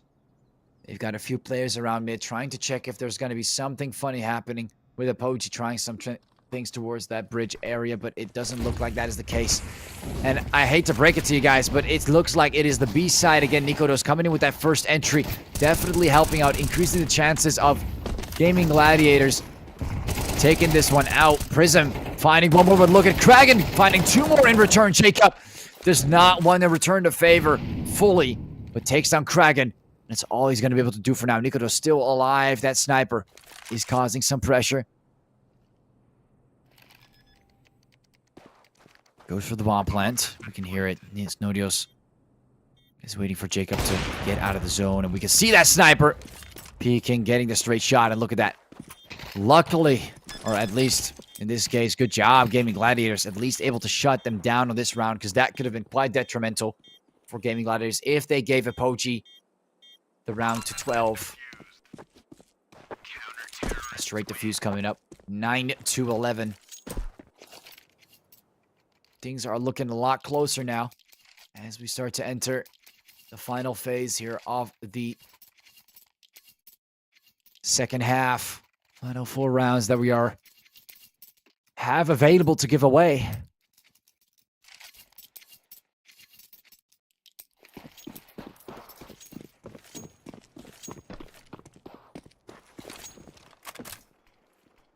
Starting it off with the smoke. Keeping the area quite clear. Bit of a smoke coming down. And Gaimin Gladiators, they're really trying to protect themselves. Apogee going in pretty heavy with the buys. And honestly, if they lose this round, it's going to bring them to at least an 11-11 if they were to go ego. And then even Gaimin Gladiators could still take it. Another very crucial round. Crag and Nodios finding 2 more, and there we go. Apogee unable to respond here on the T side. For some reason, Hypex is going to be forced to save that sniper rifle. And Gaimin Gladiators, they're starting to have enough with all these B pushes from Apogee. Getting a little tired.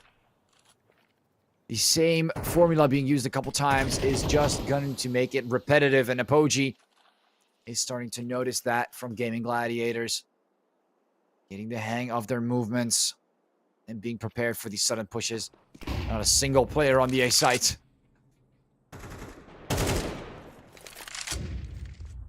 And Hypex attempts to take a shot. Apogee, he's a lot more close than you would think. Misses the shot. Roji takes him down. And there goes the possible sniper save. Apogee. This is where things get very serious. Gaimin Gladiators. Is the comeback real on this second map? Is it possible? 3 more rounds they have to get in a row. And that would be it against Apogee.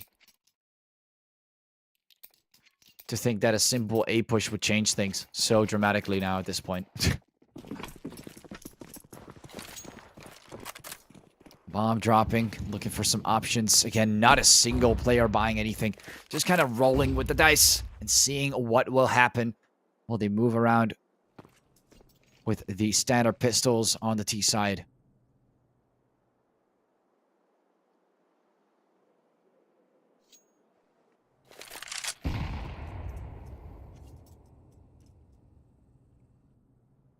Nejfa walking over the bridge as well, just waiting for the last player, Jacob, to make the move. And we can see Demho also going for the pickup on the bomb.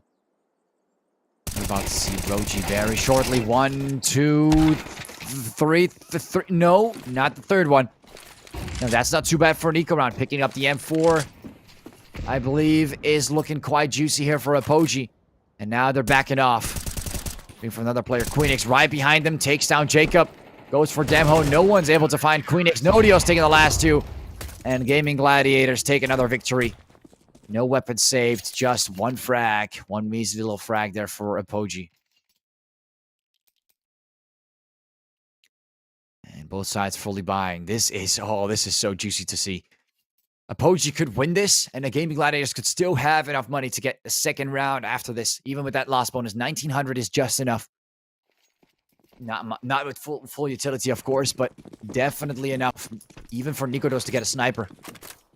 Now, Apogee's got to make it count on this round. This is very important for them. $100 is not going to give you anything on that final round. It really isn't. Apart from that loss bonus, there's nothing remaining. Bit of damage there on Demo. Already off to a bad start here for Apogee, and Queenix holding this area quite tight on the A site. Demo might be moving up very shortly. Prism peeking forward, find 1 and find a second. Queenix, it is not over yet today. And Apogee back to square one against Gaimin Gladiators. Roji finding another one. Look at this performance here. Nikodos being the only... Oh, Roji also getting taken out. Never mind. Bit of a possible comeback on this round. Apogee has the opportunity, but Gaimin Gladiators, they've still got Queenix on the A side. This could be pretty bad for Jacob. For Hypex as he's trying to peek this. Know exactly where Queenix is. Waiting for the peek, but look at that. Pretty dangerous. Still a move from heaven. Queenix backing off with the sniper rifle. And we can see Hypex getting one, tries to go for the second. Nodios, a key round for Gaming Gladiators. They have to get this, and it's now working out. They had 2 frags in the beginning, but it does not matter. Apogee moves through that midsection towards Connector on the plateau in heaven, drops down, gets the bomb planet, and Queenix remains with the sniper rifle and the defuse kit. 15 seconds. He's going to attempt it, and it's not going to work. I don't know if that was a misclick. He shot at the ground as he was trying to defuse it, but Apogee gets to 12, and this is making things a lot more interesting. We might actually see an overtime, possibly. As we can see, another very nice buy coming in from Gaming Gladiators. Sniper coming in, and 4 more M4s. And at the same time, it is the final round. It doesn't matter. Full defuse kits. Full utility. Not a single one being spared. Mollies are being dropped down to get that early damage in, but not a single player is getting hit there on Gaming Gladiators nor Apogee's side. There we see finally HFOF and Prism getting hit by a little bit of a fire damage. So for keeping the upper end, but it doesn't seem like they want to shut them down. Nikono's able to at least get 1 with the sniper rifle, but is it really enough? Apogee finds 2 more, and Prism and Jacob take down Nodios and Roji. Dragon, the last player standing for Gaming Gladiators. It is so tiny, the chance of him coming back from this.